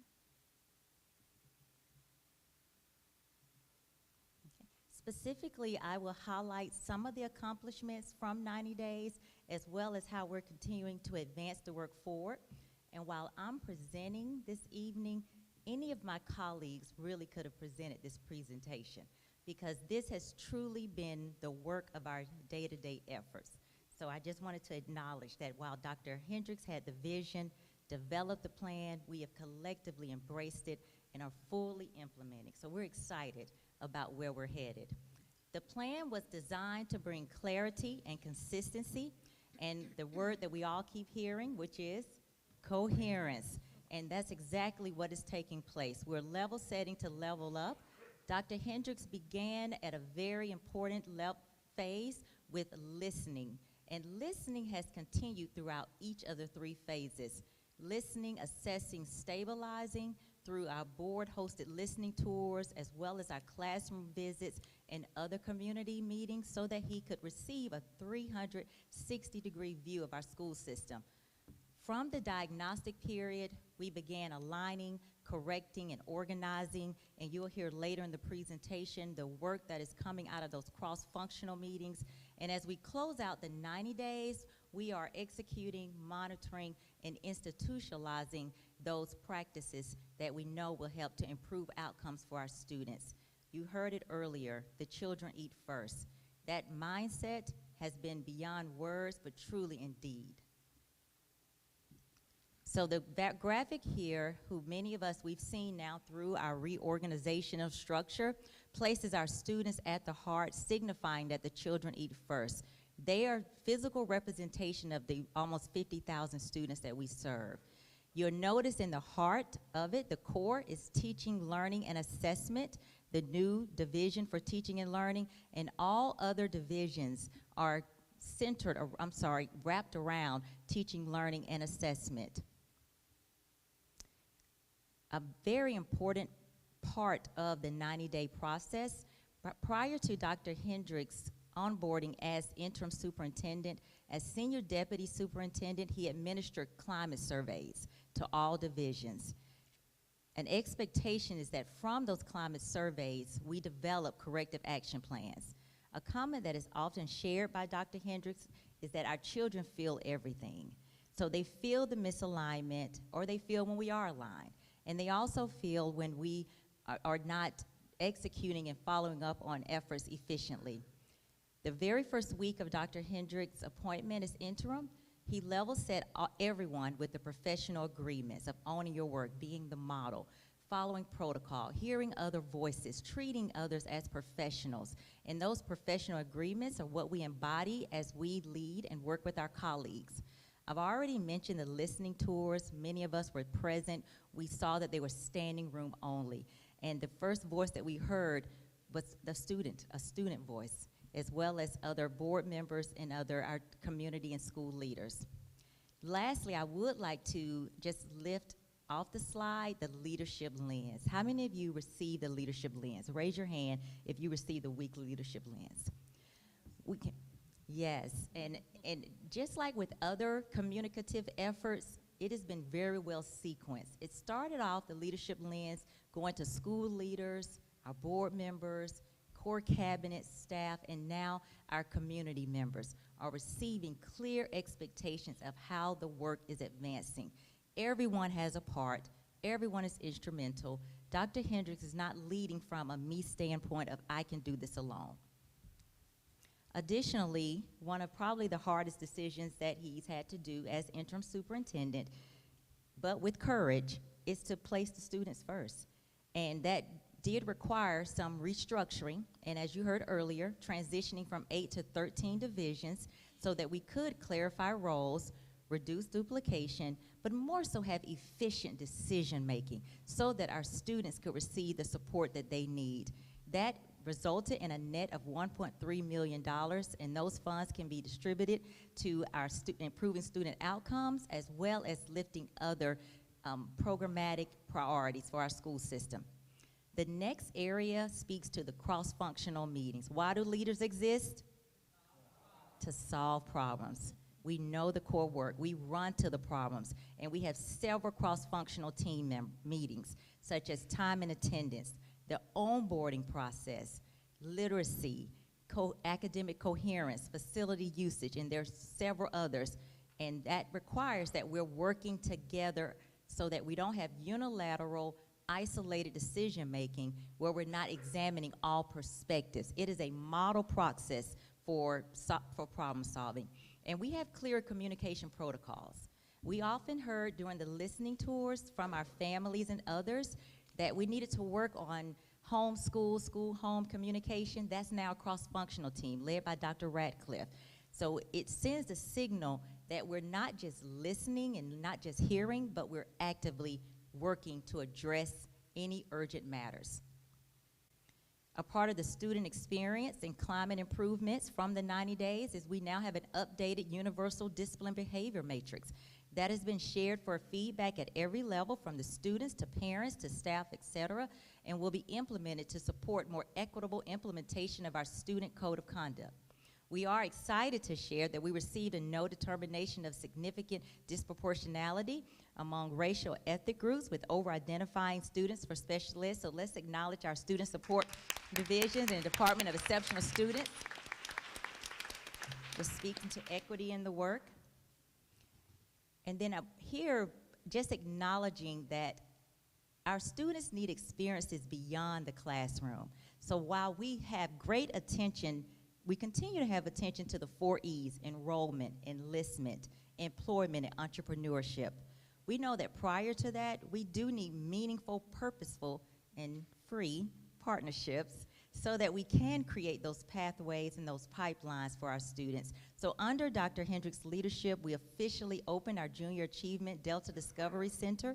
We've had over 2,000 students, middle school particularly, to matriculate through those experiences, learning about business, marketing, et cetera. And we're excited that we're one of only 3 states in the nation to have the Dream Accelerator, which was a vision of interim superintendent Dr. Hendricks. We also learned that we earned 5 national industry certifications in law public safety pathway, which basically is a stamp of approval and confidence that our students are receiving quality learning. So let's acknowledge our various divisions, Dr. Pam Pitts and her team, CTAE, for national certification. And then finally, before we close, the economic advancement around the arena. We've had some discussions here already tonight about it, but I think collectively the message during the grand opening and the ribbon cutting is that it's a hub for learning for our students. And it's also an area for economic advancement employment opportunities for our employees as well as our community.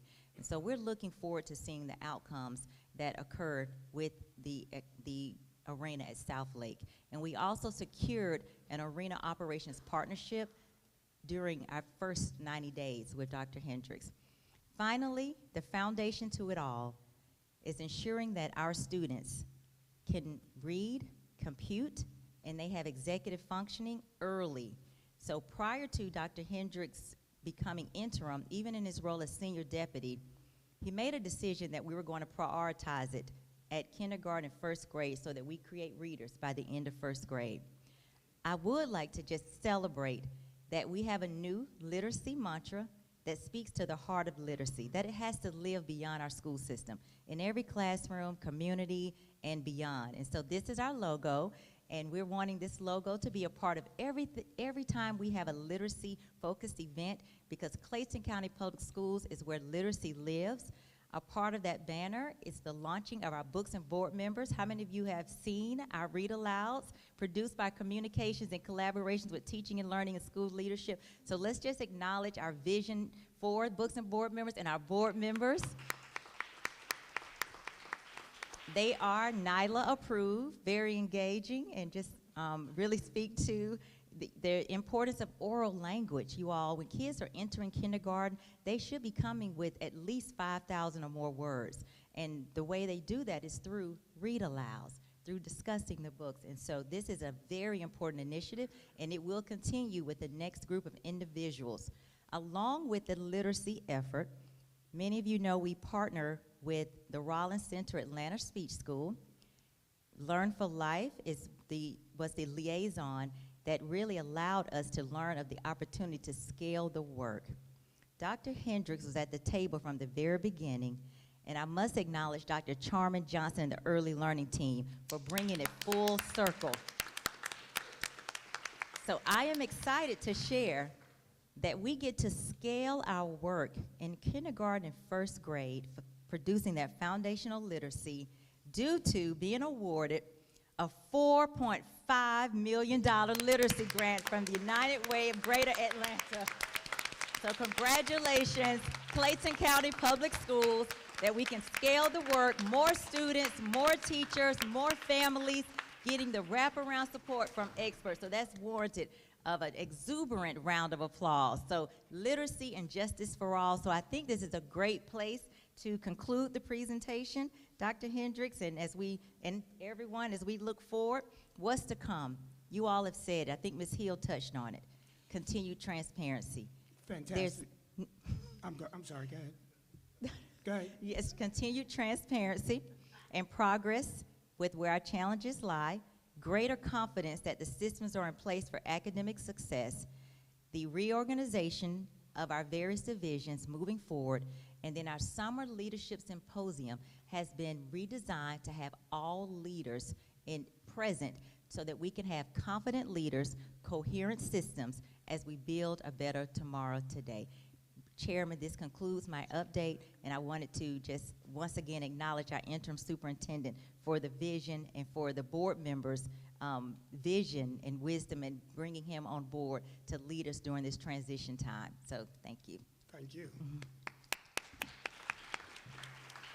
Board members, I think that this kind of wraps up the beginning of where we started when we appointed the interim superintendent.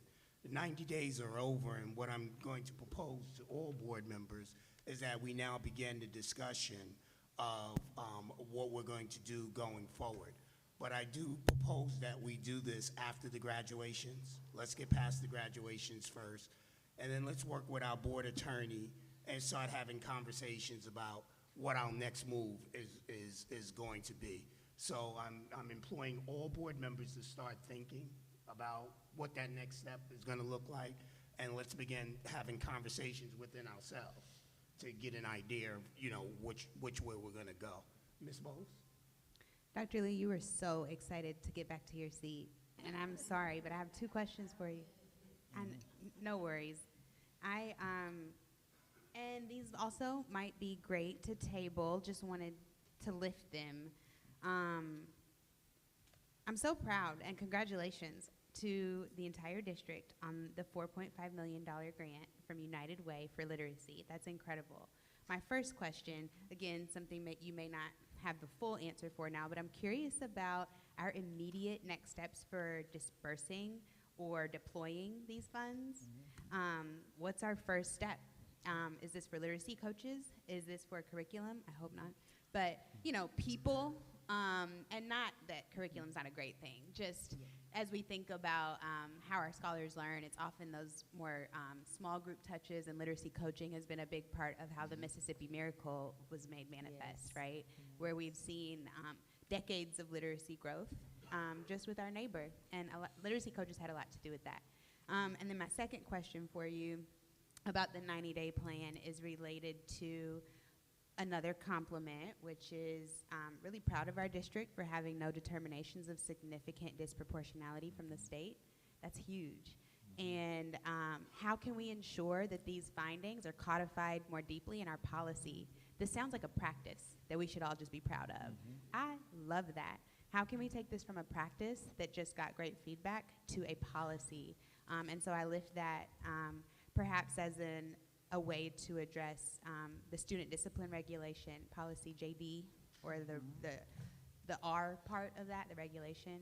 So those are my two questions. Just proud of us and curious about the implementation of those literacy funds, and then how we can align our great feedback more into policy.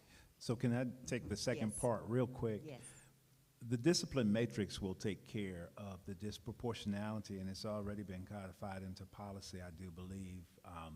And so what we aspire to do is be equitable in handing out discipline by tiering discipline and giving guidance to schools on a range of discipline for certain types of infractions, which means across the board, we will be more aligned instead of being what I think, as though I'm an individual contractor working in a space rather than a school district. That's a system that should be all together. And so we think that that's going to help us dramatically, and that's the work of Dr. Melvin Blocker and Dr. Egbuna. They've been superior with that, as well as Ms. Robinson.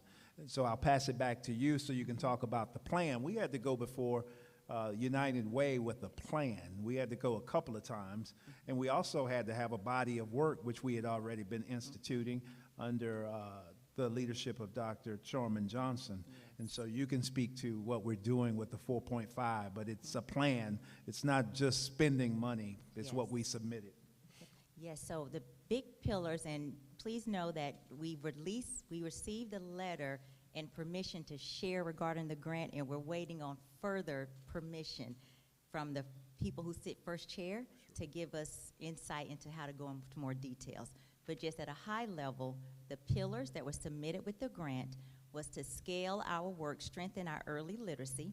So now instead of implementing with 18 schools, when it can expand to 25 elementary schools, we are onboarding 15 reading interventionists or specialists who will work directly with students and teachers, as well as ramping up our family engagement efforts and ensuring that our professional development is scaled and aligned to the science of reading. So we'll be able to go into more details later, but the funds are for fiscal year 26 to fiscal year 2027. Thanks, Dr. Lee. And we in Clayton County actually receives 2.5 million. 1.9 million goes to the Atlanta Speech School, Rollins, to support the work that they're doing in partnership with us. So it's all for Clayton County Public Schools. And as Dr. Hendricks mentioned, Dr. Johnson and the team, they had to go back and forth justifying, but when they presented where our students have been and where they are now, those success metrics, they also saw the strength of the implementation. It was, it just really was a vote of confidence. Well done, and thanks again. Dr. Johnson, kudos to you and your team.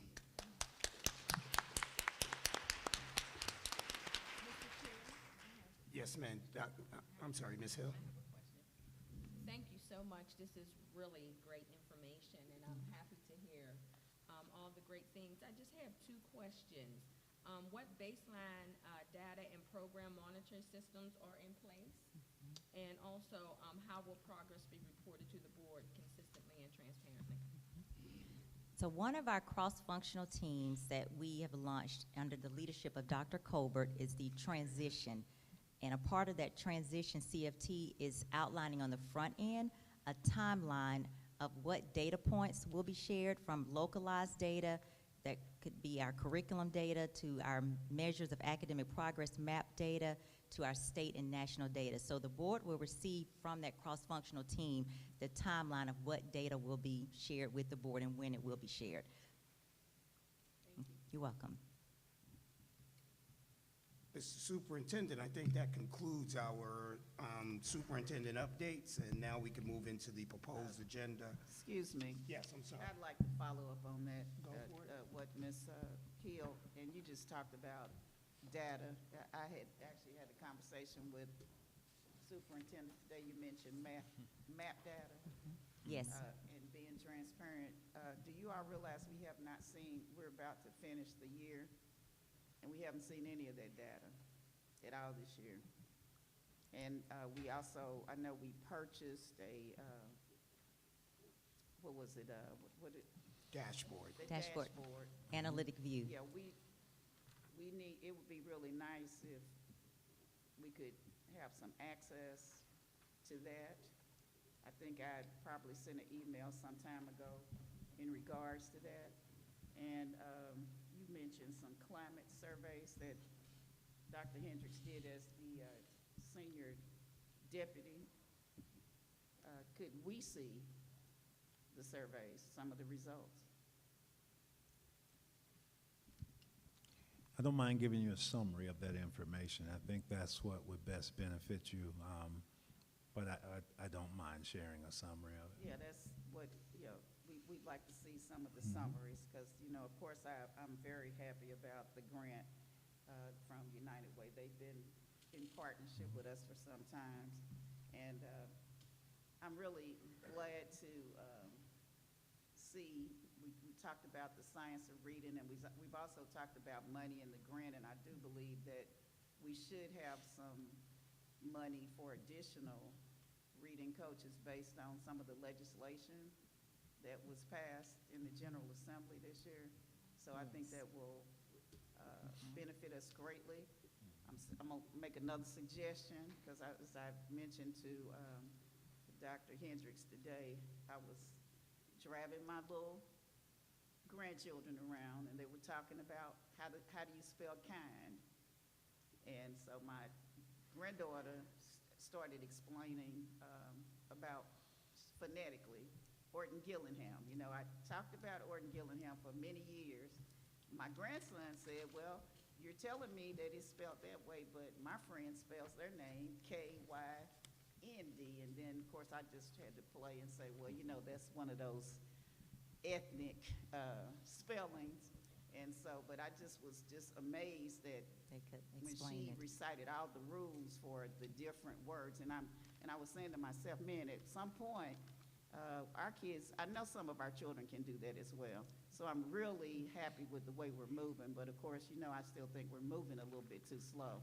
And I hope that with this grant, we'll pick up a little bit more momentum and not continue upon, you know, like one grade level at a time, because I still am worried about all of those children that came through COVID that we're about to graduate that, I mean, you know, they're probably in high school and they're still not reading, and I think we're moving a little bit too slow. And I think we need to try to train every teacher that teaches reading to students in Clayton County. But I'm really proud of all of the accomplishments that you all just mentioned this evening. I just think we need to pick up the pace. Thank you. Thank you. Thank you, Dr. Lee. So with that being said, on our proposed agenda from the superintendent and chair, first up would be Ms. Ramona Bivens with our financial report and budget amendment, and SPLOST revenue report and purchasing report. Good evening. Good evening again. So let's see here. Yep, there we go. Okay. So the first item is the monthly financial report as of March 31st. We are 3/4 of the way through the fiscal year, or 75% through the fiscal year.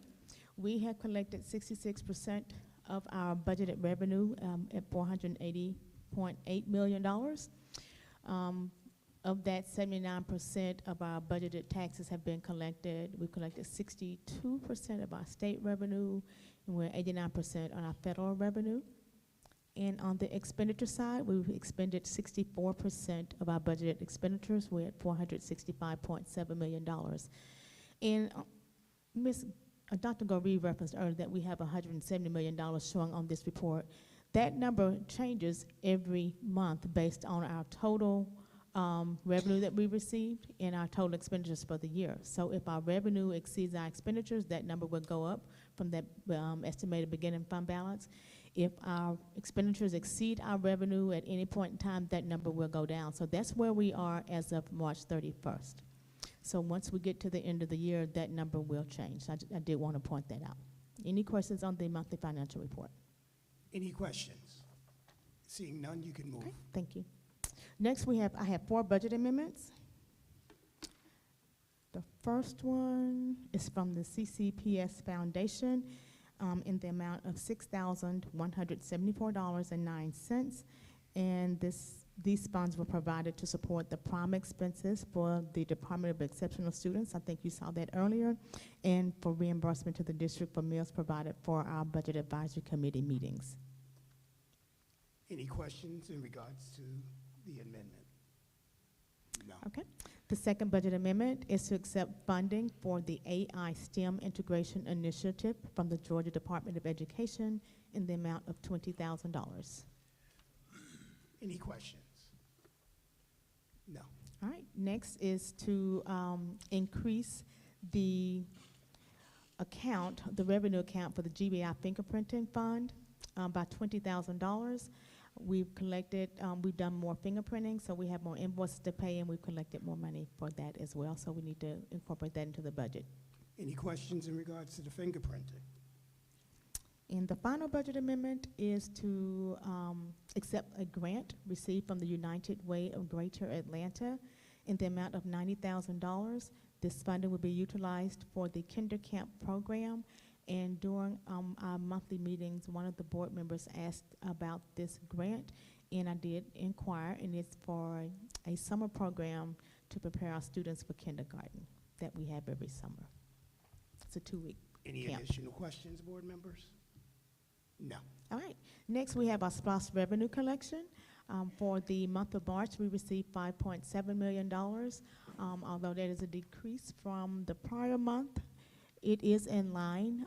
If you look back to last year, we collected 5.4, so we're actually trending ahead of our what we collected in the previous year during that period of time. Our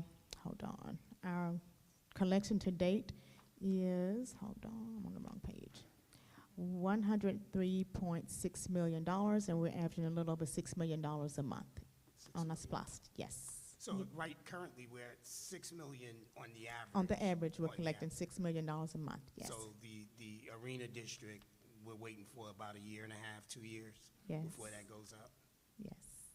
hopefully. Okay. All right. Any questions on SPLOST? No questions. Okay. So next we have our purchasing report. So I actually have the purchasing report and a supplemental report. I do the regular purchasing report first. So you have 3 reports. Report A is your consumable purchases made with a value of $10,000 or more.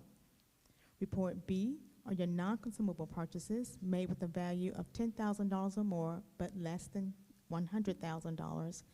And report C are the non-consumable items with a value of $100,000 or more that require board approval as detailed in the executive summary.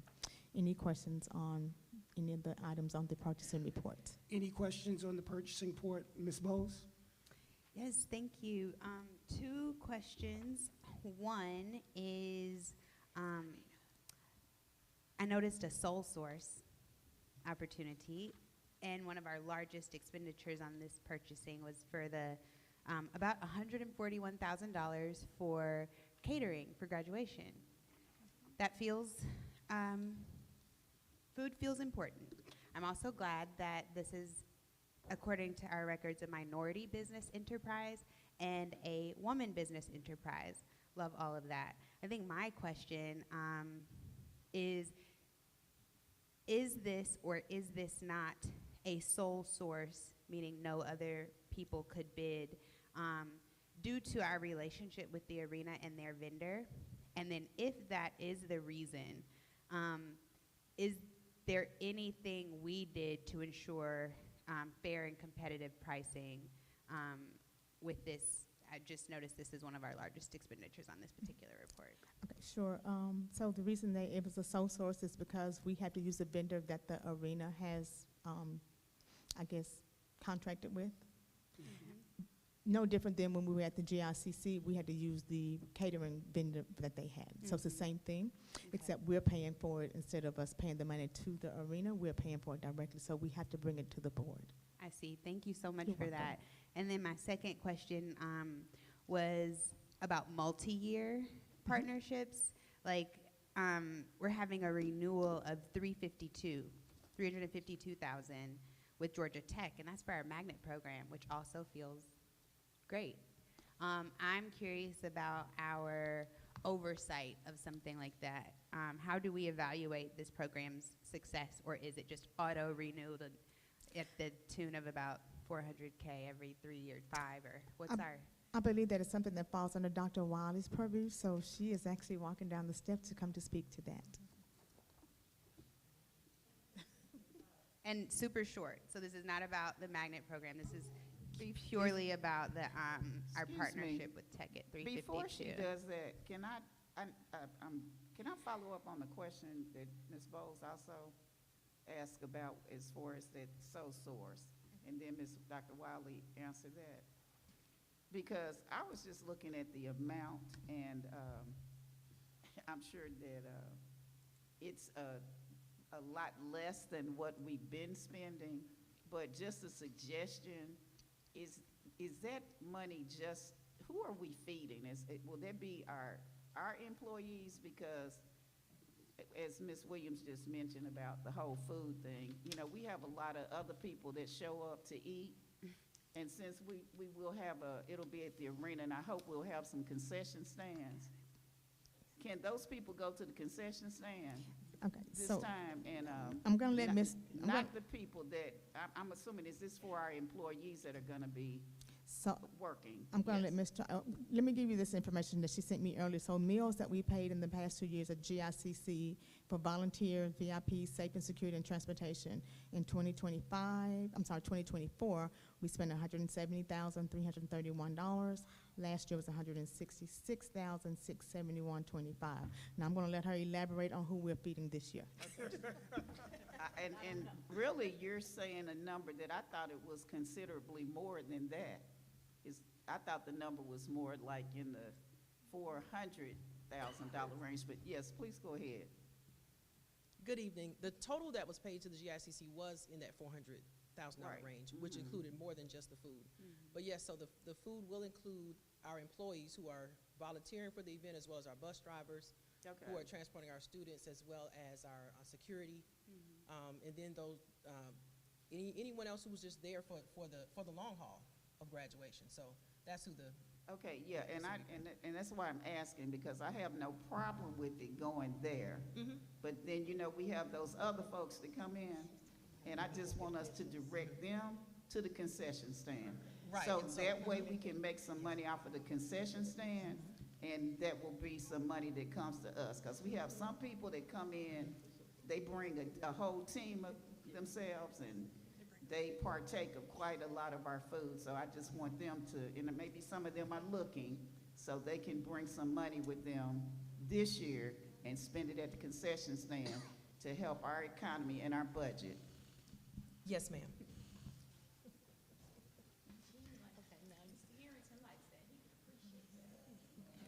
Good evening, Ms. Bowles and members of the board.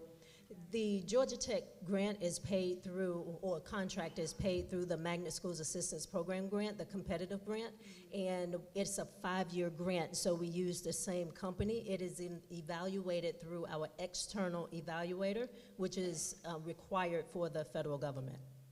5-year grant, thank you. Yes. Federal government, thank you. Auto-renewed or not? As far as the contract with Georgia Tech? Yes, the contract. Yes, Okay, because so they it's, don't There's not like a bid process? Correct. Okay. Because it's written in the grant and approved by the federal government. Thank you, Dr. You're Riley. welcome. Any other questions about purchasing? Seeing none, Mr. Superintendent? Thank you.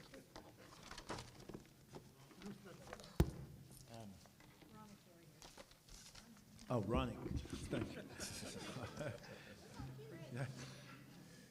Good evening, Mr. Chair, Mrs. Vice Chair, members of the board, Dr. Hendricks. You received 2 reports from the Capital Improvements Department. First being the SPLOST construction update. For the month of April, total payments were $15.2 million. There were 3 deductive change orders totaling $211,000. Additionally, you received the capital purchase report for items below $250,000 submitted for information. Are there any questions at this time? Ronnie, Seeing none. I'm sorry.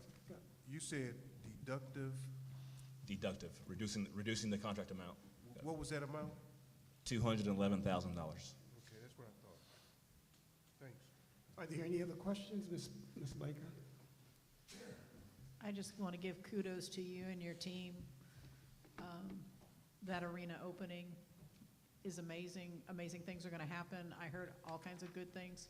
Now the back stairs, we got to fix those. But other than that, I heard from numerous people how impressed they were with this and the work you've done. So thank you for being one of those crazy nuts that just wouldn't give up.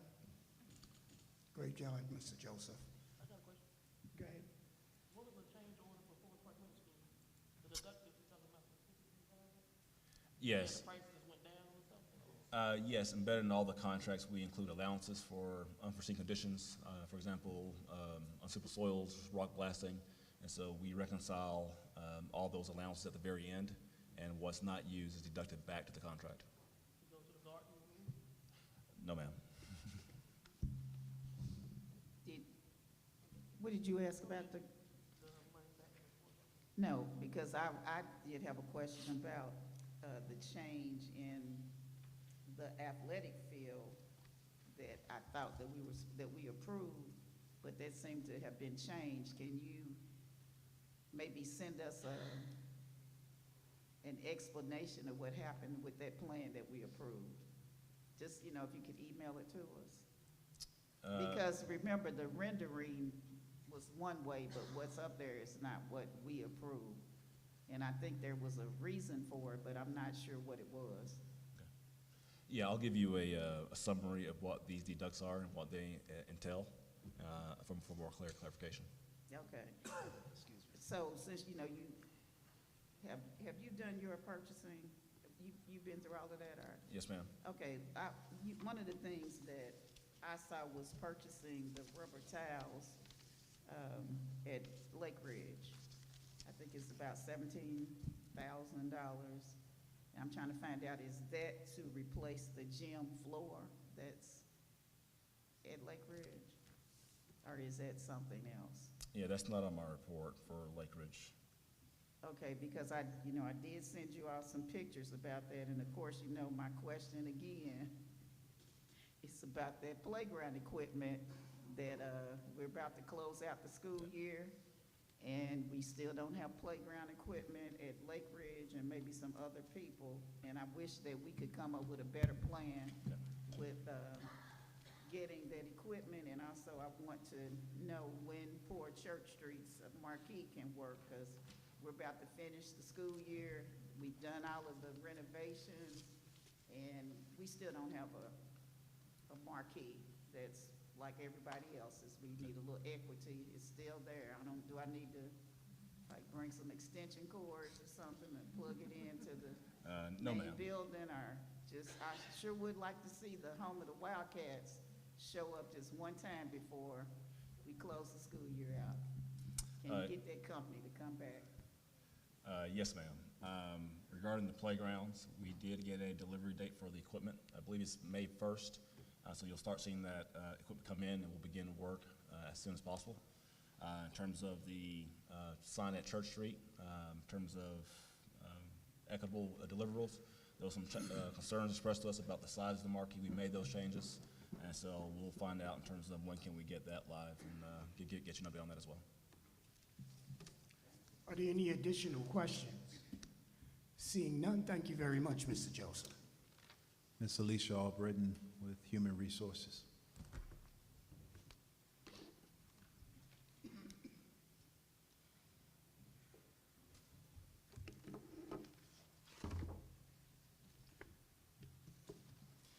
Good evening, Mr. Chair, Madam Vice Chair, members of the board, Interim Superintendent Dr. Hendricks, colleagues, and community members.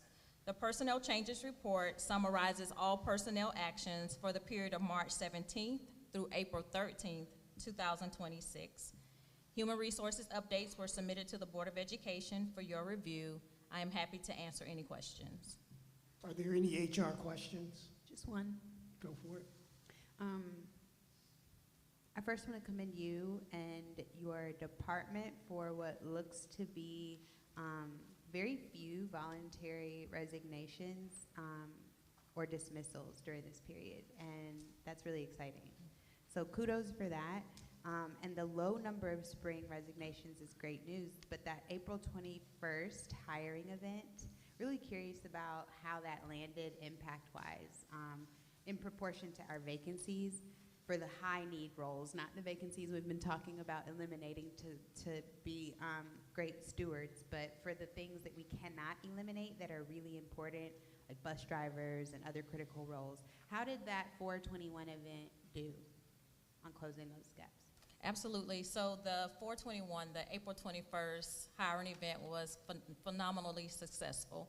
I must commend the team for excellent advertisement. There were over 400 job seekers in attendance. In terms of transferring those to hiring requests, there is the opportunity for hiring managers, predominantly school leaders, to make requests for hire on site. So some of them have done so. Others prefer to bring them back to the building for a school tour, maybe an interview with a teacher panel. So in the coming days, I will share with the board how those hiring requests are impacting our bottom line in terms of vacancies. We generally try to give at least a week lag time between the event and sharing that data, knowing that all do not submit their request for hire on site. Well So done. please Thank anticipate receiving that. Are there any other questions? Yes.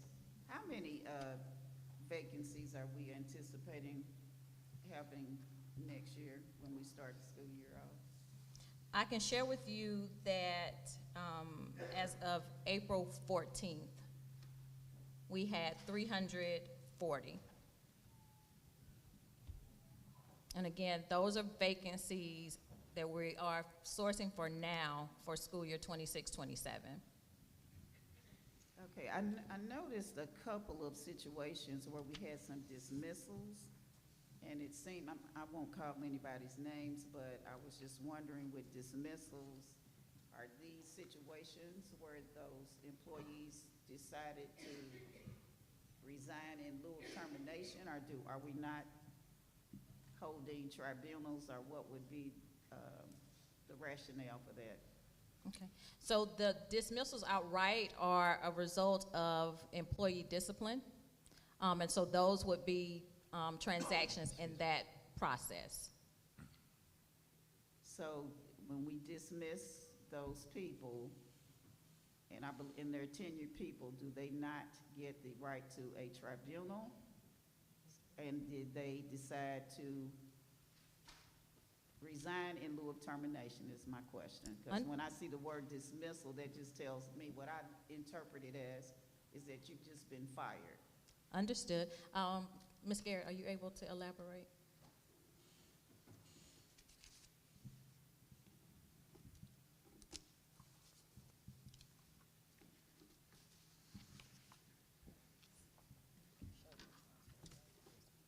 I was going to say, good evening, Mr. Chair, Madam Vice Chair, members of the board, Superintendent Hendricks, and the community at large. I was actually going to ask, because unless it depends on dismissals, if it's a classified one, then it wouldn't be an individual who would actually qualify for a fair dismissal hearing. If it is a certified individual, then yes, you are accurate. In that instance, if it is not an individual that actually came to you, the board members, for you all to review a tribunal panel determination, and you made a decision whether to ratify that, whether to modify it, uphold it, or outright deny it. In that instance, there are individuals who do decide, in lieu of going and moving forward with a hearing, they do have that right. They decide that they do not want to move forward with the hearing, and then they tender their resignation. In that instance, I'm not sure why it would reflect as a dismissal, because that would be a resignation. Exactly. So is there some way, maybe going forth, that we can maybe have some type of way of understanding what happened? Because I just hope that we're just sending, in the past, I know we've had leadership where they actually fired people and they were sent home. I would hope that we would have, that we've at least given due process. And I know with the classified employees, that doesn't happen, that's also something that I disagree with, because we don't seem to give classified employees their due process.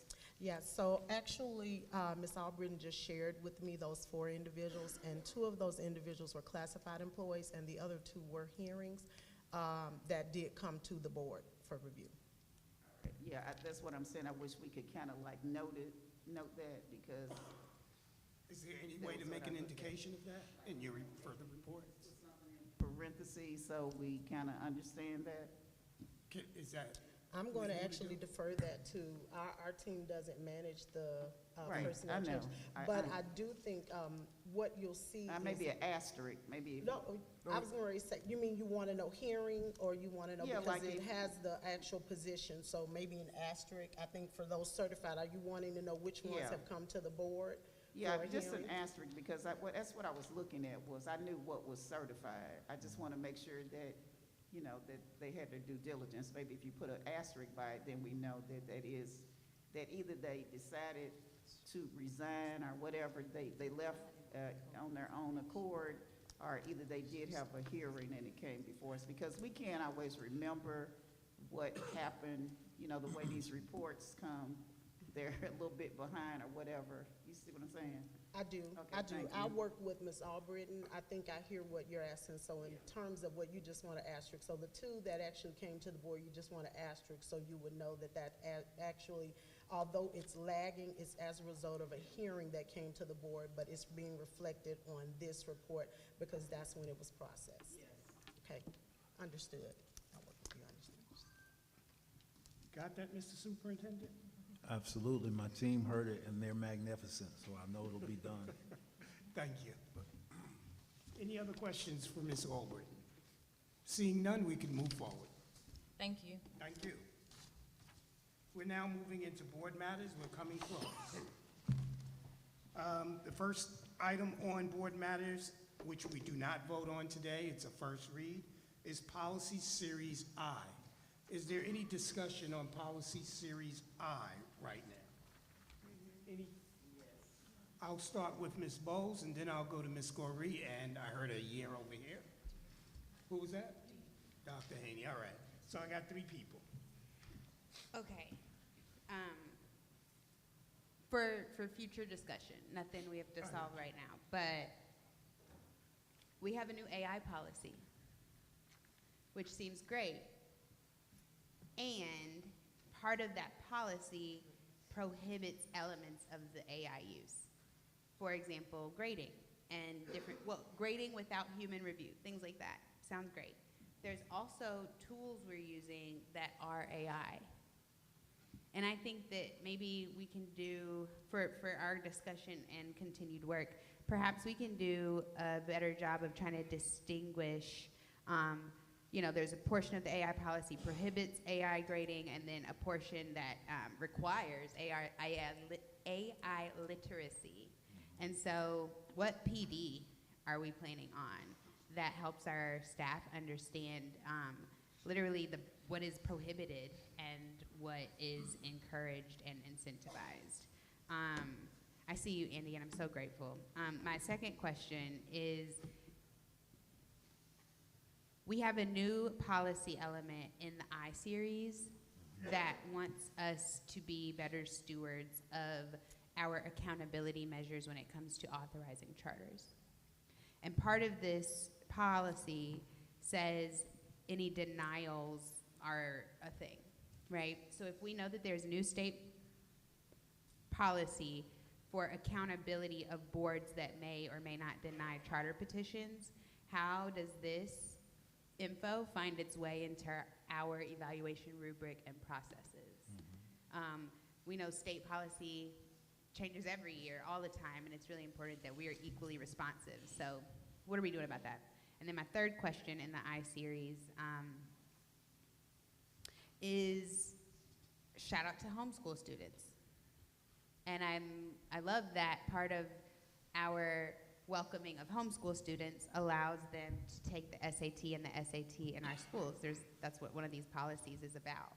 And so that's great. But my question is, do we have the administrative and testing capacity ready to accommodate something like that if and when we find our neighbors wanting to seize this opportunity? And I'm thinking about facilities, but also administration of people.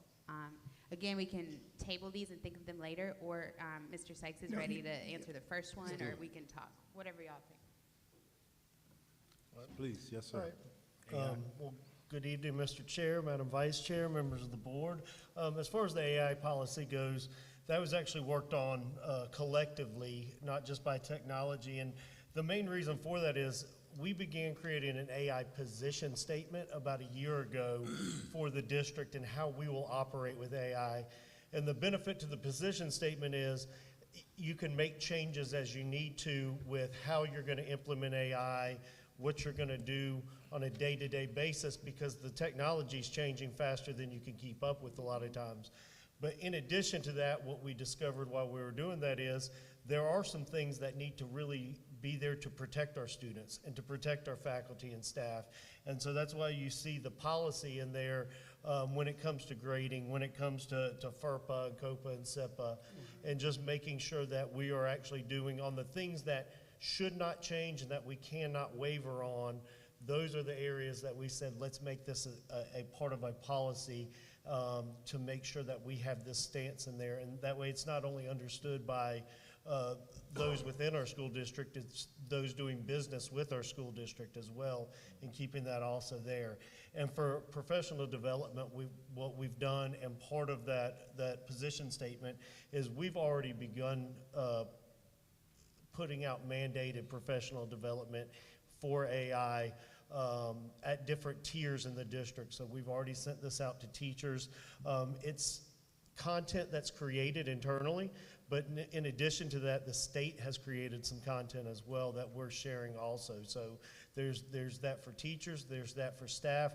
Really the only area that we've done it for students as well, the area we haven't hit collectively yet is district leadership, but that's on the roadmap as well. So we're starting it from where we deem it most important on that professional development area and sort of working outside from there. But we've had a CFT for AI for over a year, and we've just been constantly working and evolving on that.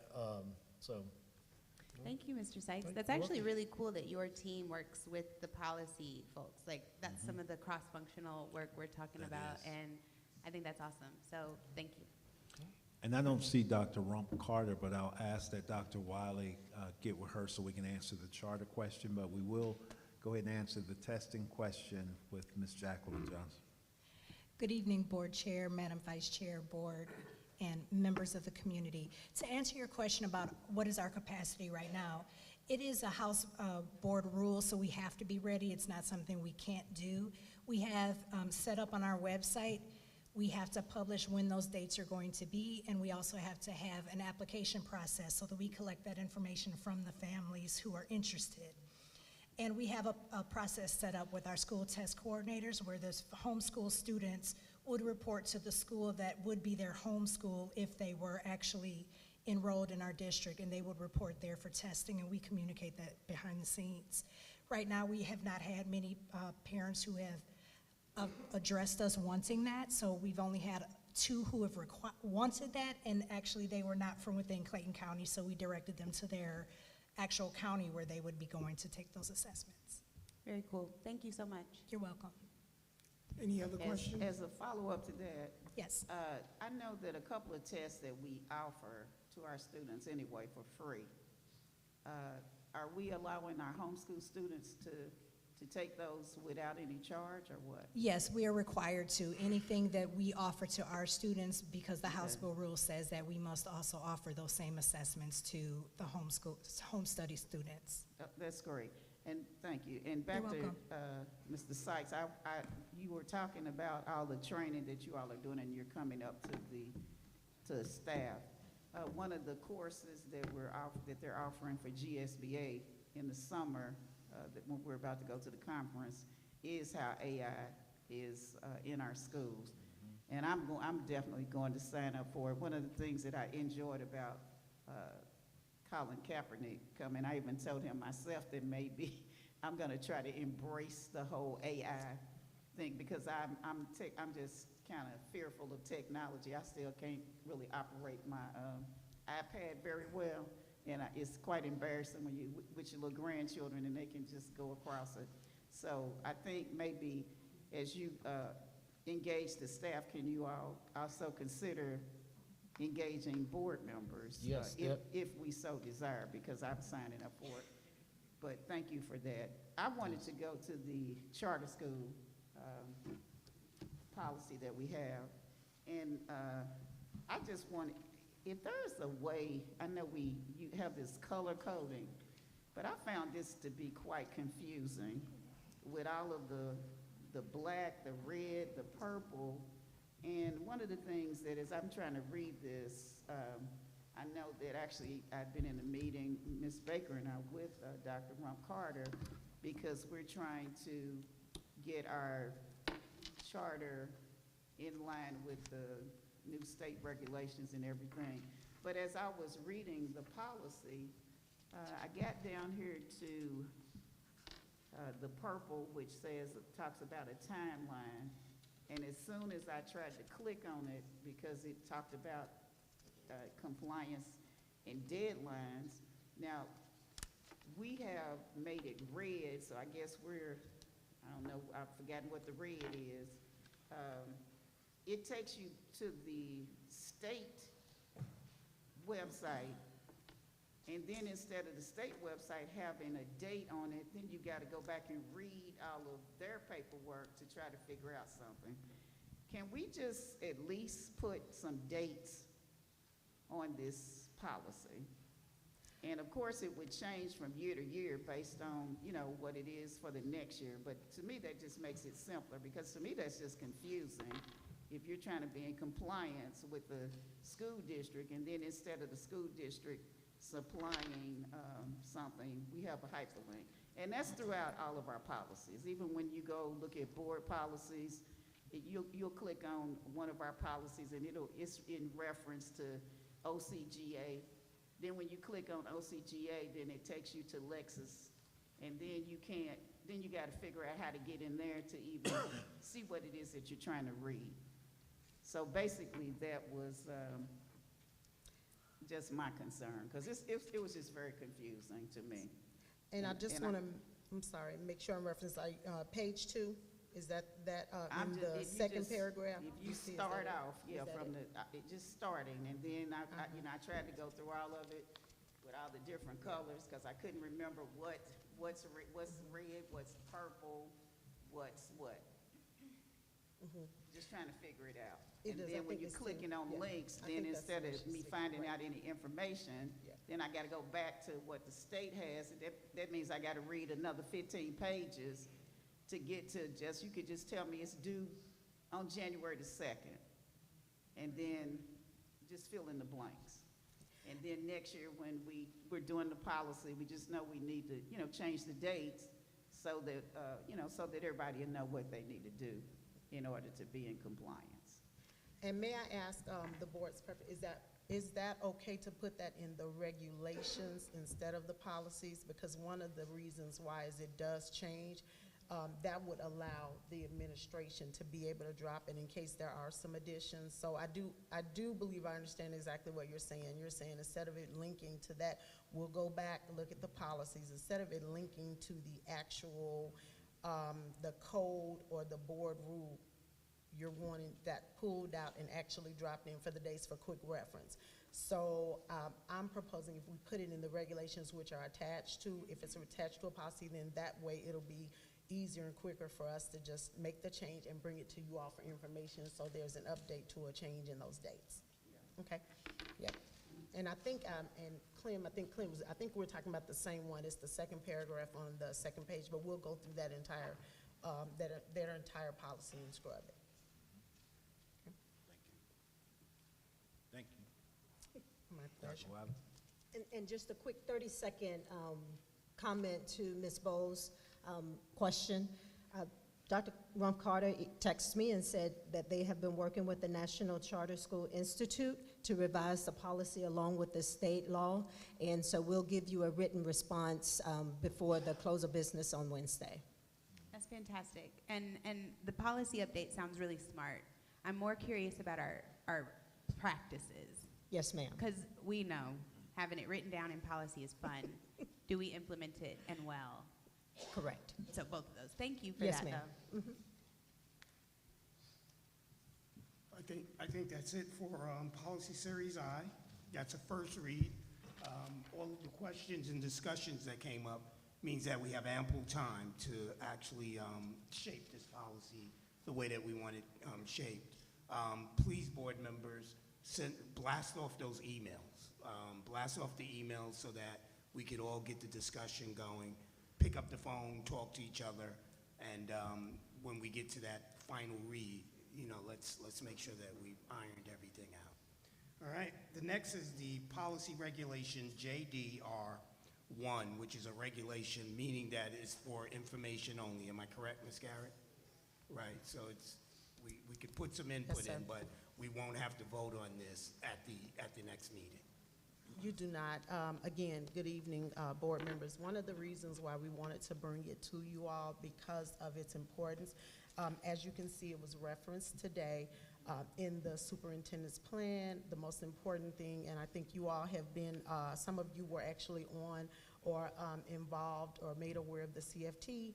It really took about a year. So it was a very comprehensive review to look at, again, how the school district enacts its code of conduct, the student discipline code of conduct, but then most importantly, I think that, and I would say kudos to our discipline team, was the creation of that universal discipline matrix, which is why you see, to Ms. Gurr, you see a lot of red, and that's the staff. That's the staff changes, and that purple would be the staff attorneys, and then you'll also see the green would be any board member recommendations, but you see a lot of red because it was readjusted, realigned. There was a CFT with teachers, with students, with staff. The community had input, and it was done over a year's time. It started back in May of 2025, gone over several months, and then in February we started the formal meetings to bring it to you in the policy review schedule process and align it within that process. Dr. Blocker, thank you for you and your team for putting that matrix together. I think we are moving to the business agenda. This is something that we do have to vote on this evening. That's the approval of everybody has received the proposed board meeting agenda for May 4th. I'm looking to get that approved. Can I get a vote? Ms. Baker? So moved. Can I get a second? Ms. Hill? The motion has been made and properly second. Can I get a vote for the approval of the proposed board meeting agenda for May 4th, 2026, which is next Monday? All right, it looks like it's unanimous minus Mr. Christmas. Madam Vice Chair, have we covered everything? We are good. It looks like we've covered everything, folks. Thank you for your patience and attention this evening. The time is 6:28 p.m.